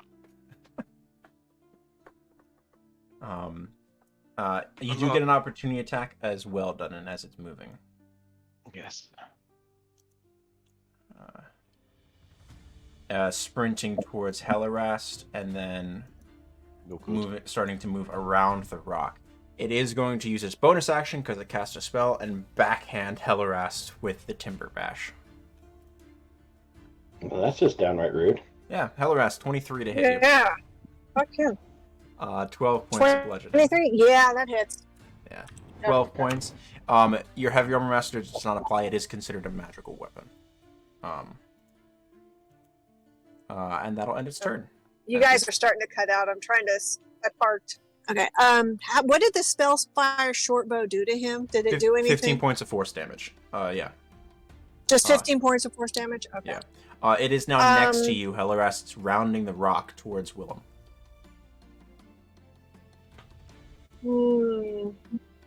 Jesus.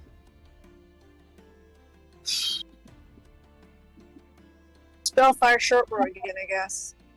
At Okay. point blank range. Yeah, I mean, point Level blank 2. doesn't matter to it. Alright, level 2. I know. Like Aiming straight for the head, though. it works regardless, yeah. Okay, level 2. So that functions at level 3. So it's 5 bolts. And 5 bolts at 5 damage apiece. 25 points of damage. After it backhands you, you see stars for a moment, and you can really want to make it see stars. 25 points is solid. Nice.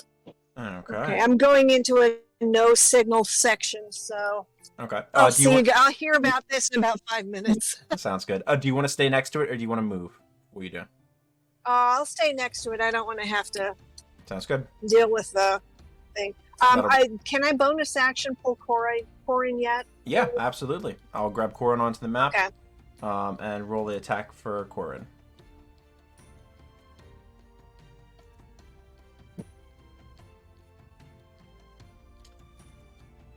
And Corin's attack. That is the Spirit Strike. Corin got a 22 to hit for another 10 points of force. Nice roll. Nice. And I'm gonna have her just perch on his head. Okay. Love it. Just going after the head As one over and does. over again. Yep. All right. That'll bring us to Siegfried. I will try and fire a guiding bolt at it. Guiding bolt. Okay, go for it.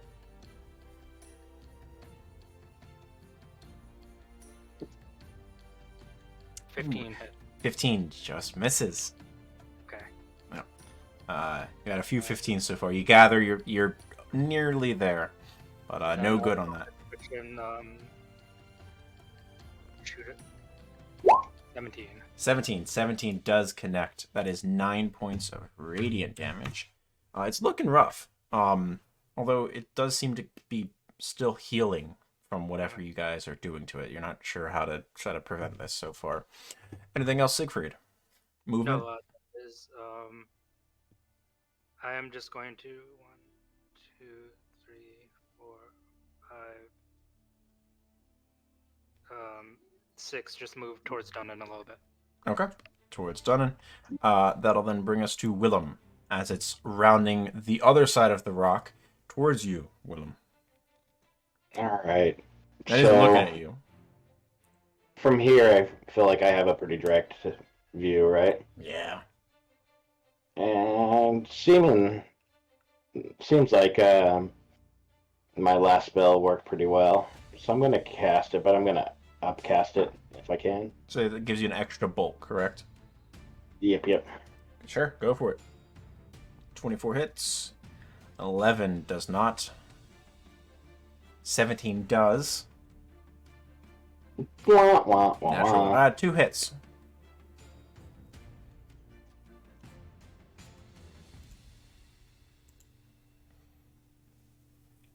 Pretty good damage. 19 damage over 2 hits.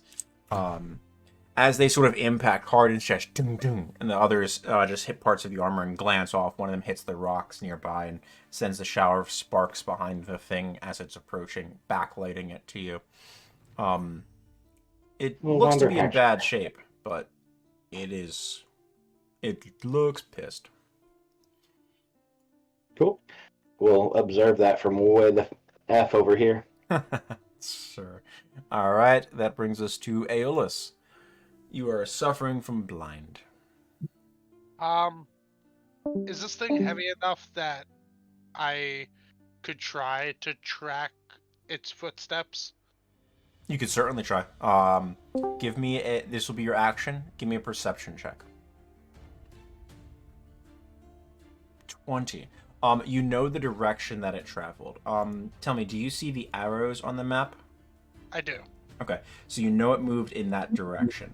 So, do you just want to sprint or move in that direction 30 feet? Or you're blind, so about half pace, so that way you don't run into a fire or something?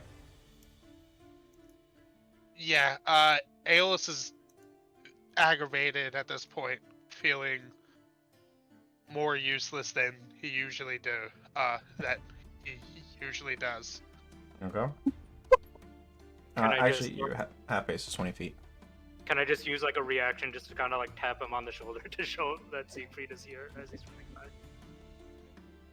Sure. Absolutely, you can spend your action for that. Yeah, just yeah. Okay. Focus on it, not me. And that's my turn. No, Okay. I'm trying to like point you in the right direction. Trying to tell you're gonna need to take a left turn, otherwise you're running right into a rock. All right. I'll give you advantage on any perception check on your next turn, Aeolus, to Okey-doke. get location. Dunnan, around to you. Does he get another con save? Yeah. Oh yeah. Sorry, Aeolus, you do get another con save. Yes, another 6. Oh shit. As Siegfried's words, you're about to run into a rock. Your vision solidifies finally, and you catch yourself before you run into said rock. And let me enable your vision on your token again. There you go. Awesome. Okay. Well, Dunnan is. Sorry. No, go for it. I was about to say. Dunnan is pissed after that goop attack, so he just starts running towards the creature. You're not trying to run away. You after can't the move through crap this. You can't move through that space where between Siegfried and the rock. So between, You have but to- into secrets. yeah. So moving through Siegfried costs an extra 5 feet of movement. So I can get to here, right? Yeah. So Or- you end up just short of it unless you have 30 feet of movement. Nope. So, but spiritual weapon can, right? Spiritual weapon, yeah, has 20 feet of movement, sort of flies. It was here-ish previously. It can definitely, we'll say, just stay on top of the creature easily enough. Okay, then I will spiritual weapon it with my bonus action. Go for it. How to roll the attack? You just click on spiritual weapon again. Okay. Because it asks me what level I want to cast. Yeah, just So, click keep force. the same one. 21. 21 hits, 9 points of force damage. Solid. And with my action, I will lay on hand myself for 25. 25. Okay, noted. Increase yourself up by 25. As the spiritual mug just comes barreling, like tumbling over and over and over in the air. Somehow, miraculously, the ale never spilling. Before clocking this thing right in the back of the head, it just sort of goes down hard on the ground for a moment. God, I could take a sip of that right now. Okay. That's it. Okay. Its turn. Something that you think was down, you see the wounds start to knit over and heal. It's half of its movement to stand back up. And sort of turns, lets out a roar of anger and frustration. Having lost interest in the quarry that is Willem, it's now going to target...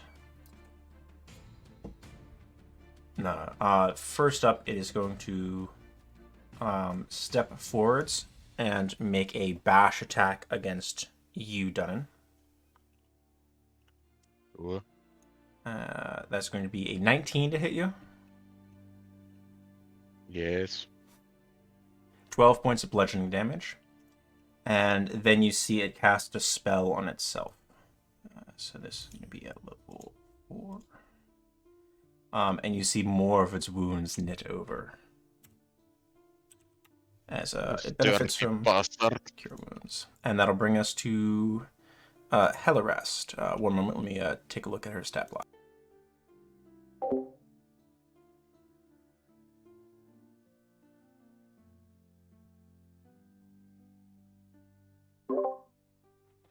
Alright, Hellerest stat block. Well, Corwin's definitely going after it again. So we can roll that immediately. That is a 13. Does not hit. Corwin is... Actually, Corwin can benefit from flanking. 20 does hit. 6 points of force damage. And I think Hellerest said she is... Are you still, out, Hellerest, or no? Yeah, she's out.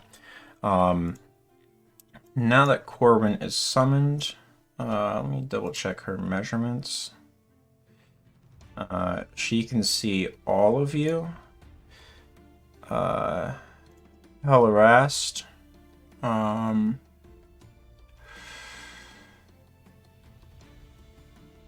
you hear me? Oh, we can hear you. Oh, good. So Corwin hit for some damage. It's your turn currently.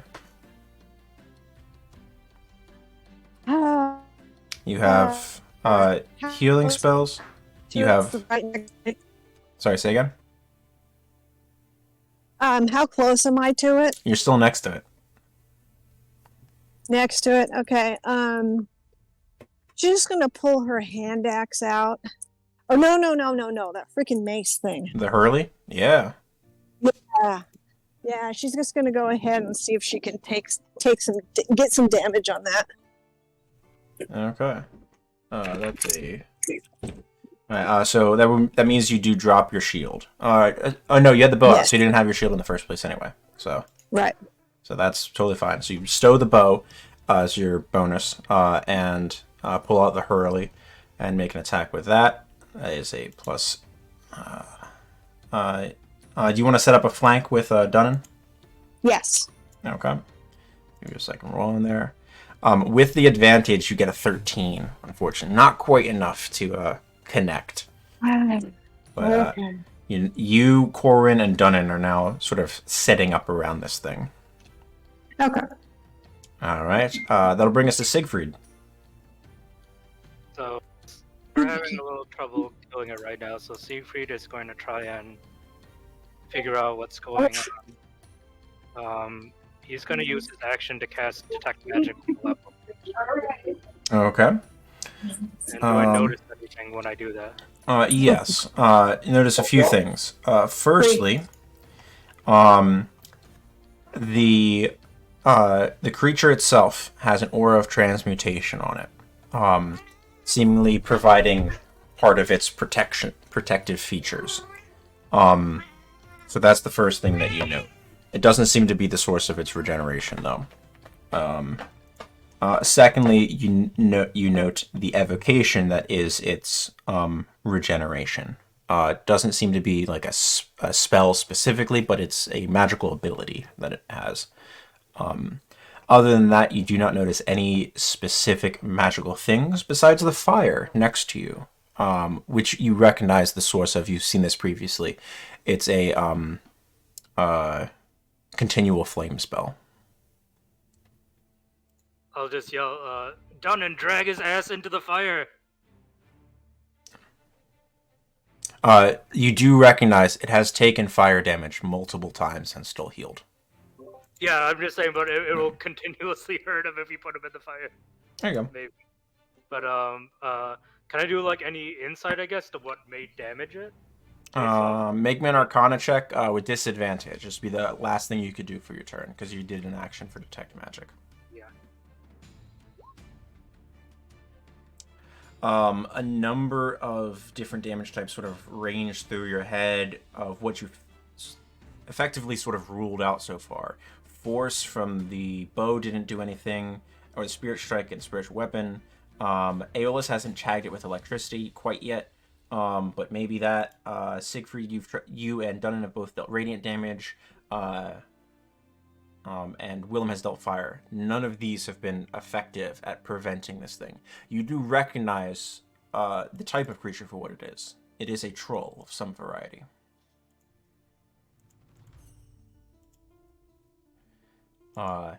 What type of troll, though, you know not. And how to mitigate it, more of a process of figuring this out. Alright.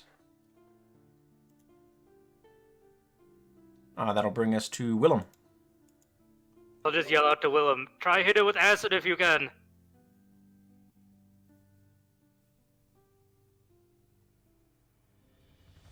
What'll it be, Willem? You're muted.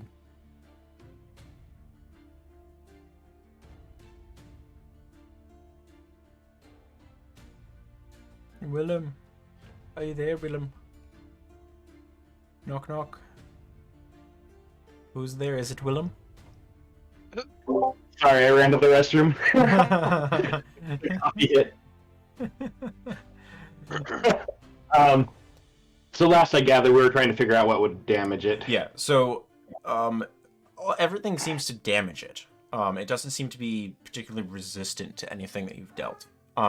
That said, types that you've tried to prevent this thing from trying to heal, you've ruled out fire, you've ruled out force, you've ruled out radiant. All so far.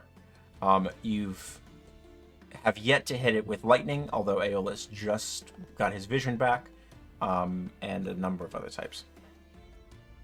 Certainly. I personally think it turn off or put out the fire, but yeah. I don't really have anything that can do that off the Chaos top of my Boots. head. 15. Just misses. That's what I figured. Yeah. Just Alrighty. misses.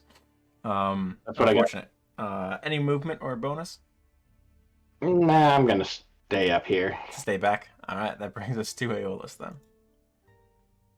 Aeolus, when his eyes clear over and he sees the group surrounding it, he'll drop his shield and he'll pull the hunting knife, and he is going to, just in a full-on rage, is just going to stab with the great spear, then the hunting knife, then the great spear. Okay, go for it. Spear 23 with the advantage hits. 16 points of damage from that. Nice. 13 with the second spear attack, no good, and the knife 15 just misses. So you're able to get one good purchase in on it and the lightning courses through its form for a moment. It ricochets, recoils, and turns and looks at you. Hunger in its face. Anything else, Aeolus? You. And that's my turn. Okay, wonderful. That'll bring us to Dunnan. Well, he's gonna shout back to Secret. You're very funny. You know how heavy that thing is? And then turn to Aeolus. We really need to work on your aiming and just attacking the thing. Go for it. Yeah. You have advantage. It's flanked by Hillrest. Oh, advantage. Sorry. Yeah. I mean, you're hitting it anywhere with 22. Dunnan just rolls well. That's just his character. Yeah, I did like. I had 3 crits. Ridiculously well. 13, 17, 19 from the first Dunnan. I mean, you can potentially get a crit done, and if you roll one more time. Yeah, give me another, just a regular D20 roll, see if we crit in here. First one. 22, no crit, okay. Then 12, 17, 19 again. 19 and 19 from the 2 attacks. As you're just pummeling into this thing with Basher. And Spiritual Weapon. 16, just enough to connect there. Another 9 points of force. 9. Go down already, you ugly firewood or whatever you are. As the mug once again just sort of cracks it overhead, and you hear a sickening crunch as part of its skull caves and it just drops to the ground. Only to start to stand back up as its skull snaps back into place from its reconstituting abilities. 30.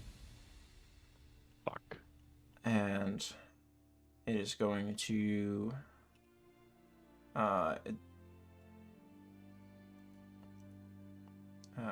move Hellerast or Corwin get an opportunity attack, one or the other. Let Corin have the opportunity attack. Corwin. All right, are you back on the computer now? Yes, I am. All right, go ahead and roll attack for Corwin, because I don't have to have your sheet open anymore.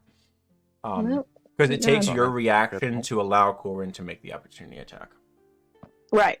17 does hit though, 9 points. Nice. Dunnan, do you have all of your hit points? No. Okay, cool. I need a wisdom saving throw, please.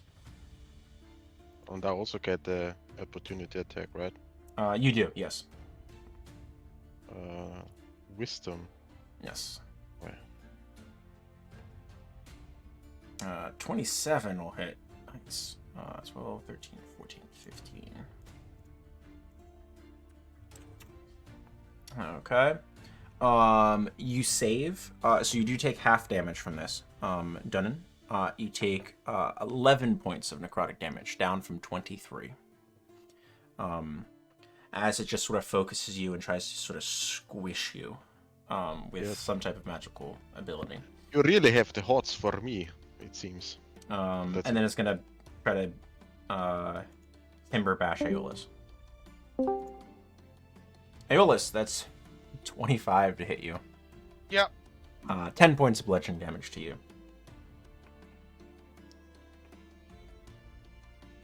Alrighty. Alright, and that'll bring us to Hellerast.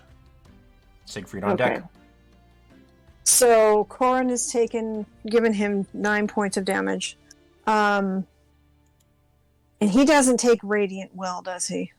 He doesn't seem to take anything extra from Radiant. So at this point you've ruled out Force, Radiant, Lightning, Fire, in addition to bludgeoning, piercing, and not technically slashing, but bludgeoning and piercing. Okay. Let's see. If you scroll up, you'll see all of the damage types listed, courtesy of Willem. So Thank you. remaining to be tested from Chaos Bolt, we have Acid, Cold, Poison, Psychic, Thunder. And also not listed there is Necrotic. And for some reason. Heli, at least, I think the party would be familiar that Siegfried at least can do cold and fire damage. Yeah. Because those are his only two cantrips. Yeah. Okay, so Heli's gonna cast Armor of Agathis on herself. Okay. Solid. So that's your action. What level are you casting at? 2. Just second level? Okay. Mm-hmm. Alright, pick up your 10 temporary. And 10 temporary. And then she's just going to go ahead and run up as close as possible to him. Sure. And try to see if she can get him to take a swipe at her. I like it. Okay. Then Corbin can move as well as your bonus. Yep. Yeah. She's still on top of his head. So she can move 20 feet and make an attack. Yep. Okay. Corbin. 26. Corbin hits as much as Dunnan does. 6 points of force. That brings us to Siegfried. Learn from the best. Willem's on deck. I'm gonna try and frostbite it. Yeah, that's a con save, right? It's not an attack roll. Yep. That is an 8 on the Constitution save. And it gets that additional effect as well. Okay. You got damage. Fantastic. 7 points of cold damage. And its speed is decreased by 10. Yep. Okay, noted. And So the frost sort of flex over from it. Turns towards you. Isn't that Frost Ray or where it gets 10? Frostbite. Oh, disadvantage on the next Yeah, weapon attack. Okay, yeah. disadvantage on the attack. Got it. yeah, sorry, I got that mixed up too. I mix them up all the time. With the bonus action, I am going to Healing Word Aeolus. Sounds good. You're an archer form though, right? So you don't get the Yeah, bonus. it's still an archer form. Probably a What are you mistake. talking about?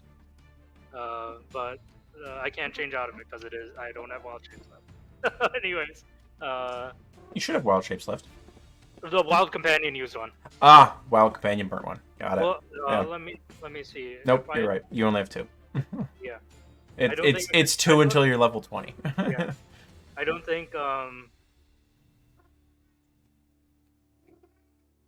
Yeah, I didn't say it before. I think I could have cast it with a spell slot, but I didn't call it before, so it doesn't matter now. The wild companion. Yeah. It says you can use it to wild shape to use wild. So I think you can do it, but I don't know. We'll figure it out. No, unless it specifies that you can use a spell slot for it. It has to use your wild shape. So, yeah, I had to use my wild shape. Yeah. So Aeolus gets 10 HP. Alright. And I am going to just shimmy on over. Shimmy away from that. All right. That brings us to Willem then. All right. I don't know if I would need to make a roll on this, but is there any connection with the fire in it? And like, I know, or do we know? All of us know that it's a permanent. Siegfried stuff. did yell out it's a continuous flame. Okay. But fire damage doesn't seem to be affecting it as much as we hope. It I doesn't guess seem my to be thought is preventing regeneration. It's not resistant. No. my thought is like, can we put out that fire other than a dispel magic? You could certainly try. You would know a continual flame spell. Generally, you need detect magic, dispel magic to stop it, or some way to prevent the magic from functioning. It does not. It's not reliant upon there being fuel for said fire.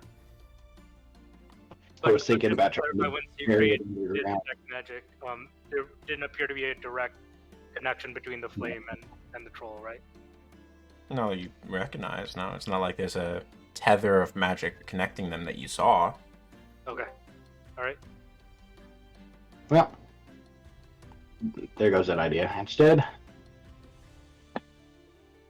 21 connects. Go ahead and give us some damage and pick a damage type.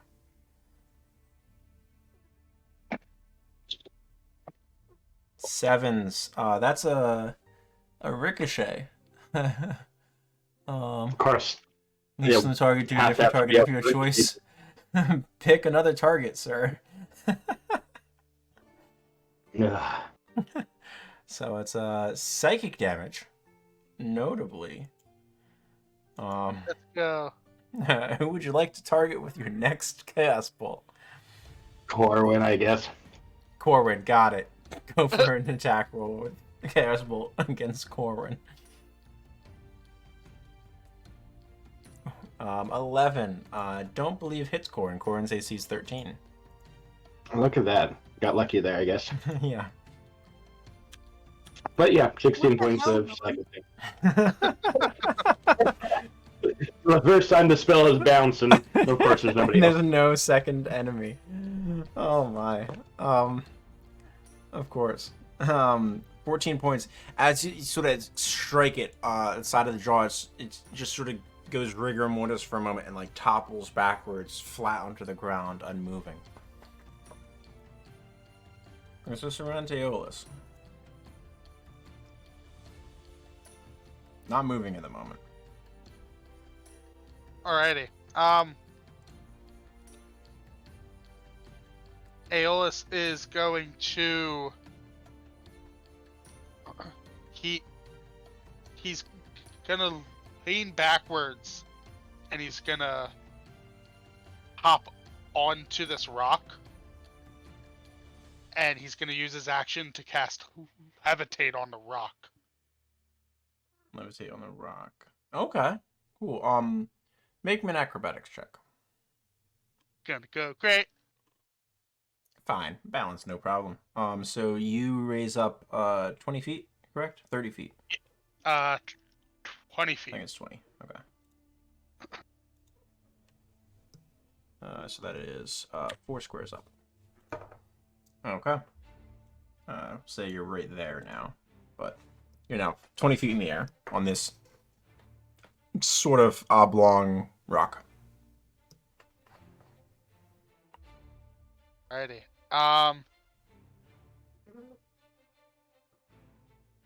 That's it, because I need to use an action to move it. Got it. I like it. And that brings us to Dunnan. This troll is not moving. It's on the ground. Do I see it regenerating? Or Mm, starting? You can make a medicine check as your action to check. Well, first I'm gonna flank it. Just hit it. Well, readying an action for if it gets up again, I'm gonna hit it again before it gets up. And bonus action, I will Shield of Faith myself. Shield of Faith. Okay. On myself. Noted. Awesome. All right. That brings us to the troll's turn. You see it shift, utter a few words in this sylvan tongue. Aeolus, roll me a d4, please.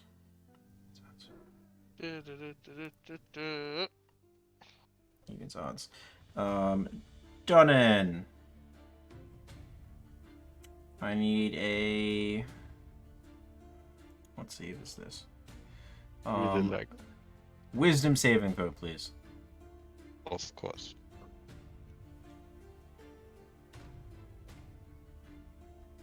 Can't remember the saves for all the spells. My brain is going. Ooh, Dunnan. You are cursed. Well, cursed target has disadvantage on attack ability checks and saving throws made with Wisdom. Choose an ability score. It's going to choose Constitution. Disadvantage on attack rolls, ability checks, and saving throws made with Con. While cursed, you have disadvantage on attack rolls against the troll. And you can repeat the Wisdom save at the start of each of your turns.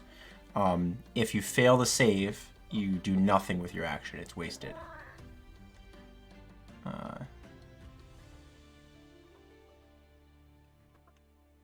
Okay. So you do have a held action though. So go ahead and make some attacks. Straight rolls.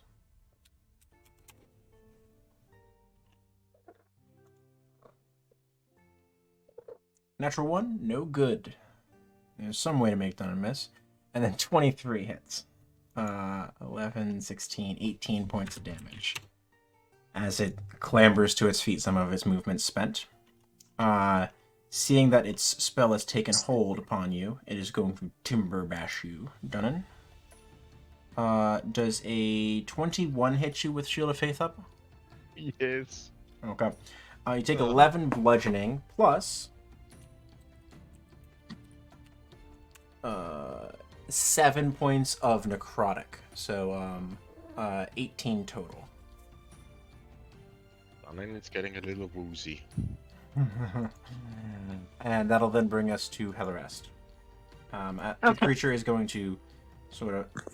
It doesn't know where Aeolus went at the moment. It's like looking around at the places on the ground. I think he might have bamboozled it for a moment, Aeolus. Hellerest, around to you. Okay. And I can tell... I can say where Corin is attacking, correct? You can move Corin on the map 20 feet per round. And then have her make an attack. Okay, I want Corin, she's going to go right here, and she's going to attack its mouth. Because it seems to me that it has to speak a spell in order for it to work, and she just wants to shut him the fuck up. It is using verbal components to spells. It's more flavor, but I like it. You wanted to target its mouth specifically to try to mitigate that. You make an attack roll. Its AC is going to be higher since you're targeting a specific space. 20 just misses the specific target that you selected. Give it 3/4 cover plus 5. However, it is a hit, so you do get damage on the creature. You just don't get where you're aiming. Okay. So, okay. You get a little bit of damage, sort of a glancing blow in there. Okay, so for Corin, that's it. No. For me, I'm going to just come up here and cast Cure Wounds on Dunnan. Noted. Okay, what level are you giving him a cure? We'll do level 2. Con save. Yeah, it doesn't matter. Yeah, I'll use my last level 2. Okay. That'll then bring us to Siegfried. Oh, good roll. Jeez. Nice. It's like Siegfried level healing. Siegfried getting desperate because he doesn't really have any other damage types, and other people can focus on it. He's gonna return his focus onto the Eternal Flame he sees there, and he's like, I don't know if this is gonna do anything. He's gonna cast Dispel Magic on the Continual Flame. Noted. Continual Flame is a 3rd level spell. Dispel Magic is 3rd level. The flame winks out of existence. With a sputtering, and the ash goes up, and you hear sort of growl towards you as and then I'm just going to, that was my action, just going to step out, then launch an Archer Bolt at it. Love it. Okay.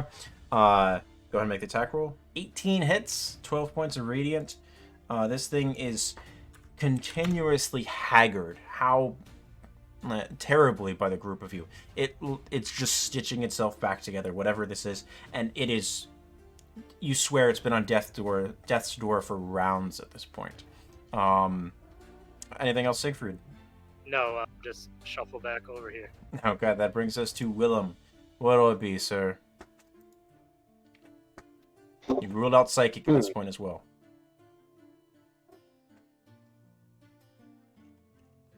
Damn it! Chaos Bolt. It's not connecting. What, you have 3 more damage types on there you haven't tried? Thunder, Poison, and Acid? I was hoping for acid, but yeah. Yeah. Okay. Not quite enough to connect there. That'll bring us to Aeolus, top of the round. Do we want to take a quick 4-minute break? Restrooms? I didn't realize how long we've been going. Quick 4-minute break, top of the round, then we come back on Aeolus. Okay. All right. Back in a few. Sounds good.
Do it. Aeolus, top of the order. What'll it be? I want to try to use my body weight to push the rock over the troll and to drop the rock on it. Okay. I don't know if it'll work. Okay. All right. You're on top of the rock right now. So Yes. to push the rock over, you would have to lean back and then sort of push with your legs, meaning you're going to fall. Yes. So Like belly I- flop. Fall. yeah. So my thoughts of it is that Aeolus is just so infuriated at this moment that he's gonna lean back off the rock, and he's going to just with all his strength shove himself off of the rock, and will simultaneously, as he does it, will try to time it to drop levitate. So Sure. it slams it. Sure. Why not? I love it. Okay. You're going to take additional fall damage above and beyond the normal 2d6 because you are intentionally putting yourself in a position where you're basically falling flat on your back from 20 feet in the air. Yep. So you're going to take 2d10 points of fall damage. Can you go ahead and roll me 2d12 points of damage for the rock, potentially, and d20 roll? 21 points. And a 16. 16's its AC. You take 3 points of fall damage. I pre-rolled the fall damage. You got a 2 and a 1. You take 3 points, falling 20 feet in the air. Aeolus. Go ahead and remove the red pip. As the rock just sort of silently plunges, as you do also at about the same rate. You hear the wind rush out of your chest for a moment, as there's a crunch as the rock just sort of dislocates one of this thing's shoulders, and the arm almost goes all the way down to the ground, the wrist dragging for a moment. All right. Yeah. It sort of tumbles over and is laying on its side for a brief moment, unmoving. It was enough to take it down again. Aeolus will use his movement at this point, and he'll kind of like get up on knee, and he'll just growl at it. Wanna fucking blind me again? Done. And that's his turn. As it goes unconscious, the curse on you fades. As we come around to your turn, you do not have to make the save.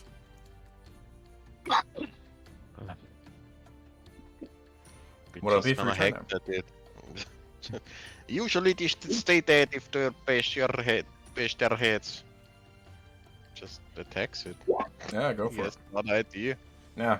The creature is now stoned. Is it with advantage or? Because it's on the floor, right? Because Yeah, it's prone. it's prone unconscious. It's Oh. 18 to hit for 15 damage, 23 to hit for 14 damage, 29. You're beating into it, but it's you're beating a dead troll Does somebody still at have the the moment. goop vial from the pinwood? I do, but I was keeping them on purpose. Well, it's either that For or what? we're dying because it's coming back every time. On that note, Okay, what do you want to do with it? we'll move You to want me to drink it so I can beat it up better? Willem, you still. Pour it over. Someone needs to try acid damage or necrotic damage. as we Save come that for around Willem. to the troll. And it gets up. It's going to just sort of sidle up, putting it, sort of holding its arm back in place as you hear the bones snap back to where they're supposed to be after that rock crushed some of them. Let me get its health back. It's going to reach out some of its long fingers with fingernails like talons towards you, Dunnan. It's going to cast Inflict Wounds. Dunnan, 23 to hit you. Yes. That is 32 points of necrotic damage. Alright, I'm down. And sort of gives a growl of satisfaction as it turns and swings the timber bash towards Corwin, who's been actually harrying it more than Hellerast. Corwin's hit points are greater than 11, though, so Corwin is Yes. unfazed. So nothing to Corwin. Brings us around to Hellerast. Okay.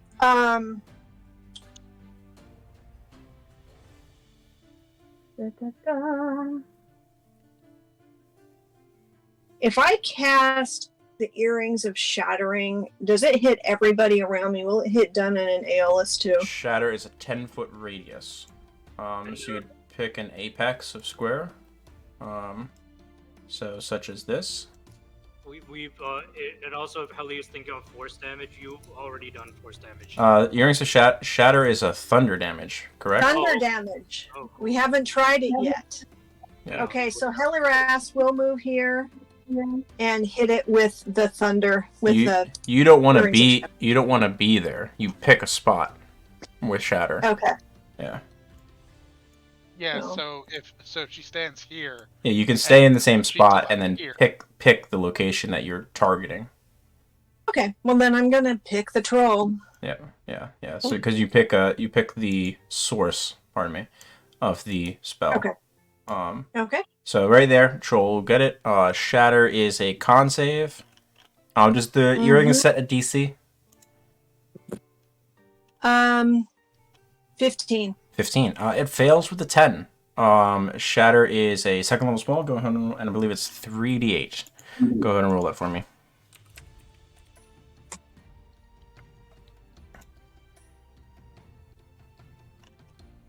Alright, 3d8 thunder.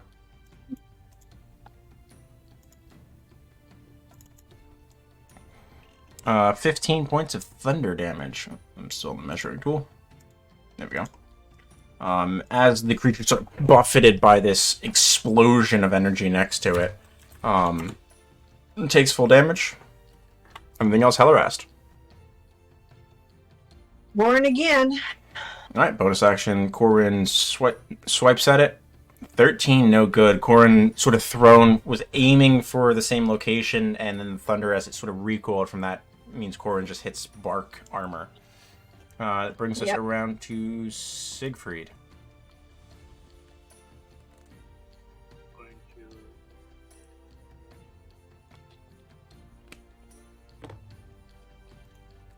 do a level 2 cure wounds into Dunnan.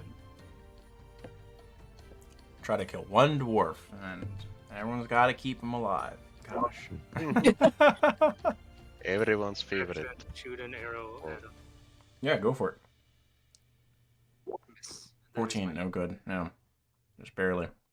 Alright, that brings us to Willem in the back.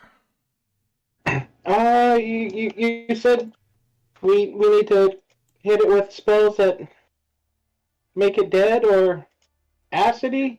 Acid or necrotic? That's what there's. I I think. I have one.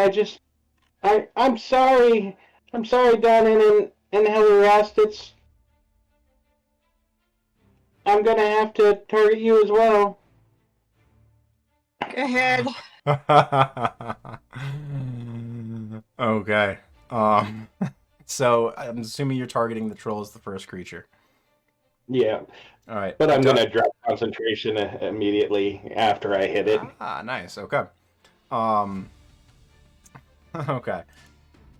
So, Dunnan and Hellerast, you don't need to actually roll your saves. Okay.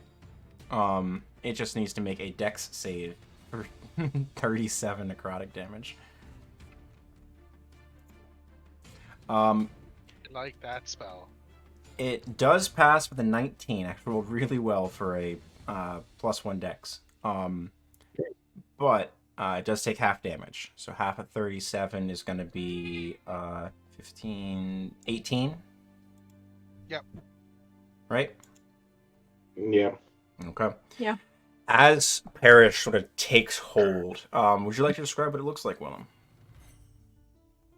I think it's gonna be kind of almost the next step up from the grasp of the void, but these ones are more wispy chains, almost like fog comes up around its legs, coiling up its body, and it would connect, this creature and the other two, and very wispy, dark chains. I like it. So, And just start like pulsing dark energy, drawing life from it. But in this case, instantly the additional chains attach from the other two, and draw back into the creature. all right. As these chains sort of lash up out of the ground and out of the air above it, sort of trying to tether it and lock it in place. And then more tendrils sort of stretch out from it towards the other companions and trying to pull them in to this amalgamation. It fights off some of them, breaks them, dodges others, but more of them sort of lash around its throat and one of its legs and draw this black ichor out of its form. It's unmoving for a moment as well. The tethers hold it in place, almost suspended in air, before it drops heavily onto the ground, unmoving.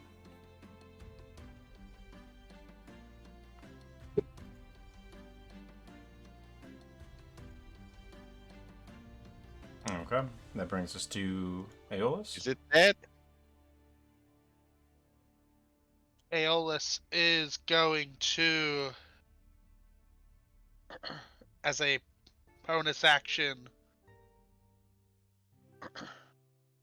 is going to use Blood Curse of the binding on it. Okay. Amplified?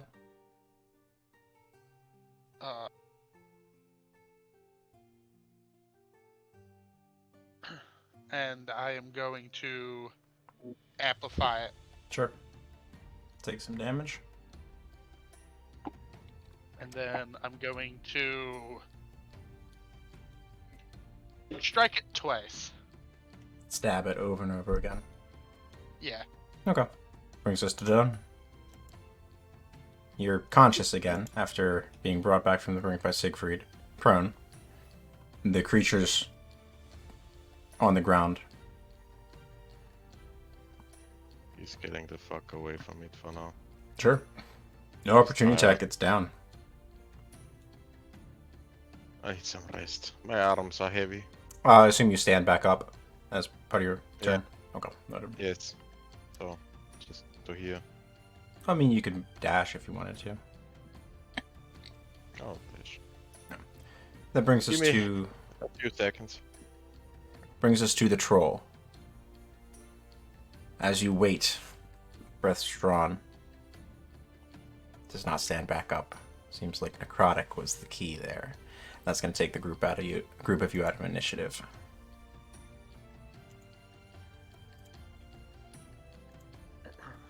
What I wrong? Elrast Routing him out of Keep your most asses. Elrast is going to take this opportunity to grab her hand axe and hack his head from his body. Sure. Easily done. Just to make sure. The dark blood spilling from it's this sort of a rich purple, almost like a royal purple. As it just sort of bleeds out over the area. You expect it to be more viscous as you sort of sever into these deep arteries that keep it going. But it's actually quite fluid and spills quite rapidly out over the area. Could I do a quick It's like medicine vinegar. to because it was leaking ichor, right? You can make a medicine or arcana check with that. I will do medicine because it's slightly better. Elrast is going to call and see if anybody wants any pieces of this bastard. Willem? Aeolus? Want any samples or bullshit? Because here you go. I guess I could take some ichor. You never know when this stuff comes in handy. You guys. I bet it would make a good meal. Dash a little bit of this on some mutton, and then you deglaze with, and he goes off on this long tangent about how to cook using troll blood, apparently. No. Make me a deception check. It is. Siegfried, you gather that the Ichor was part of the light spell. It wasn't the same Ichor that with which you're familiar from the Pinwood. And this thing isn't like decaying like the needle monster, is It it? is not, no. Okay. All right, Siegfried kind of believes around, breathes a sigh of relief, and he's like, "If there's mutant trolls, or Yeah. Jesus Christ." I need some ale. Now, you still have Detect Magic up, correct? Yeah. I also was going to ask about that. So you still... The Transmutation aura has faded. The Evocation is still present from... seems like part of the garments that this thing wears. Can I try and pinpoint which ones? Certainly.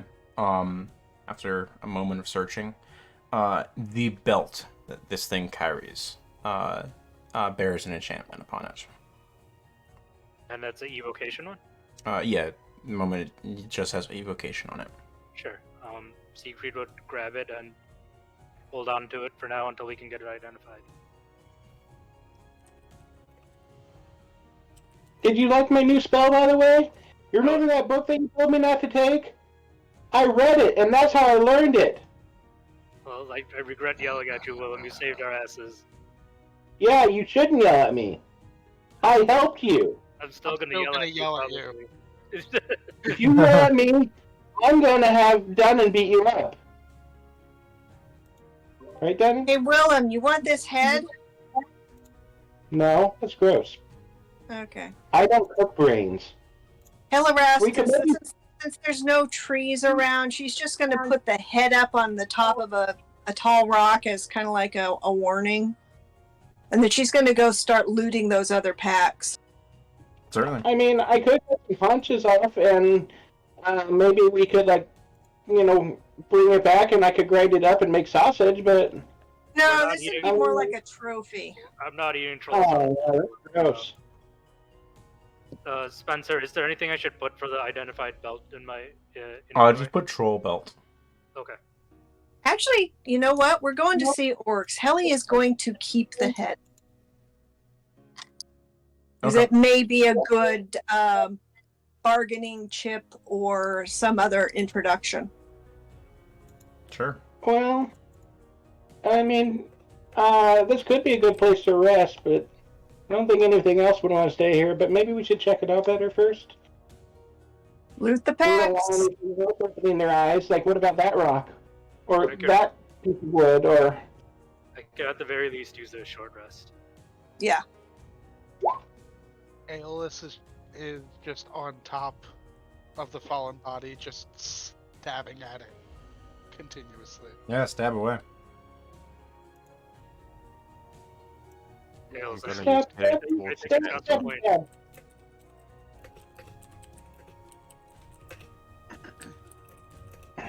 I suppose Willem would spend a few minutes wandering around looking for other points of interest, making sure nothing else is opening its eyes, etc., etc.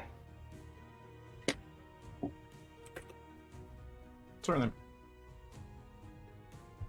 How difficult would it be to cut away the armor or the... Easily enough. It's lashed on with vines, strips of leather that have been seemingly torn from different fabrics. It's easy. You can cut all of the, the sort of bark armor that it has off of it. Awesome. And then Aeolus is going to use his hunting knife and starts to carve into its sternum to see how close he can get to its heart.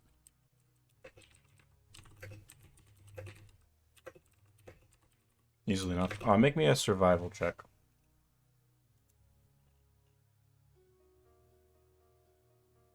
Great roll. You can harvest the troll heart relatively easily. It's quite a lot larger than a cow's heart. This is maybe about 9 inches in its longer dimension, 7 inches in diameter in the smaller dimension. not entirely unlike a bovine heart, but it's hefty. Like there's a density to this muscle. You're really morbid, Hovitze. You take a head, you take a heart. Anybody wants the balls, or Did you? I mean, again, And I'm I an orc. could make tacos or something out of it. that was Dunnan, cute. I'm doing this for you. For me? For you, didn't yes. for We're it, going to Dad. see. We're going to see tribal orcs. They might have a better opinion of us if we present them with a fucking If you full present head. a random troll head, alright. Weird It'll be cultural fresh. thing. Did you find anything in the packs, Helly? Any identities of these people? We may need to take names if we can back to Elderthorn or Almskirk. Might be even a few orcs. Yeah.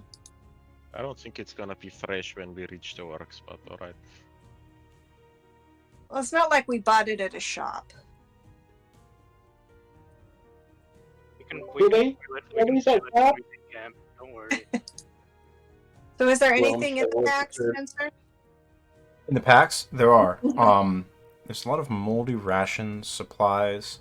While the outside of these packs seem to be in seemingly good repair, protected from the elements, the insides have long since expired. Seems like it was Money. part of this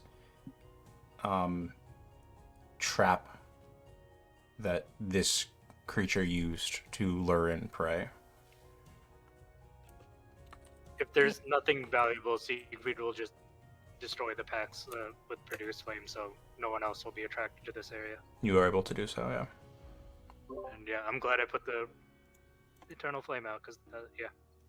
Just make this not appealable for travelers anymore. I suppose that's a good idea. Willem would spend some time using mold earth to basically make a grave for this thing and push it in.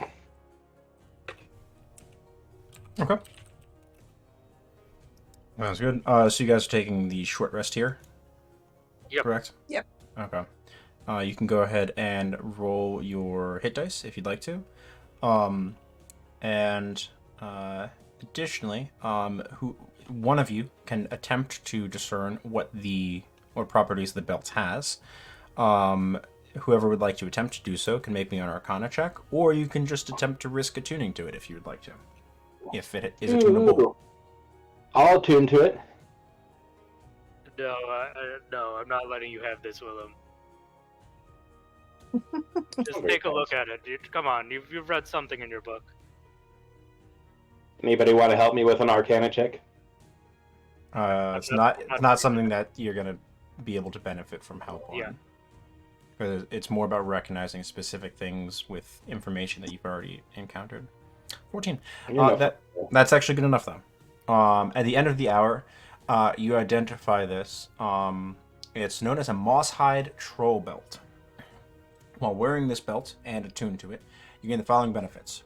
You regain 1 hit point at the top of every hour, provided that you have not taken necrotic damage during the last hour. And you can cast the Bark Skin spell. When you cast the spell in this way, you do not need to concentrate on the spell, and you also gain the bonus to stealth checks as if you were under the influence of Pass Without Trace, provided you are in a natural environment. Nice. I would like to hold on to this if that's all right. I think it'll fit you best anyway, Siegfried. Willem I think looks a you little can wrap past. around Willem 3 times. Willem, I literally gave you a bag of holding like 3 days ago. Stop complaining. It's not mine. It's everybody's. You I only gave it to me really because love I put your bacon things. in Fine, Here's take the it. spell. Here's the belt. I just throw the belt at Willem. Whatever. Willem throws it back. It's not best for me. I just like magic things too. Oh my god, enough.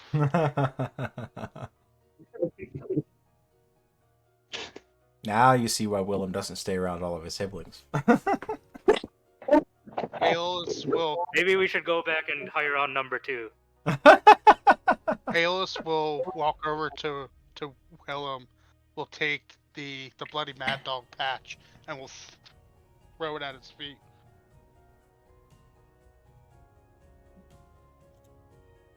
Why would you throw that at me? Because I'm not a part of your group. We have to work as a unit, not argue over spoils. Willem would be really upset by that and would just walk off.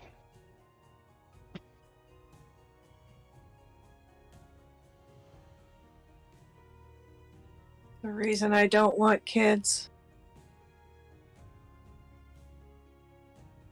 That's okay. At least I'm not able to have any. And Aeolus walks off to the other side of the camp. Okay. I think Then I will pick up the yeah. badge Yeah. and pocket it. add it to You your need to inventory. rail. Yeah. You've No, you've never seen anybody roll their eyes so hard as Helly right now. She's just over everyone. yes. Pick the Jesus next one, Christ. please. I think on this contentious end to the fight, we'll pick up there next session. Okay. I love it though. It's my favorite part about D&D.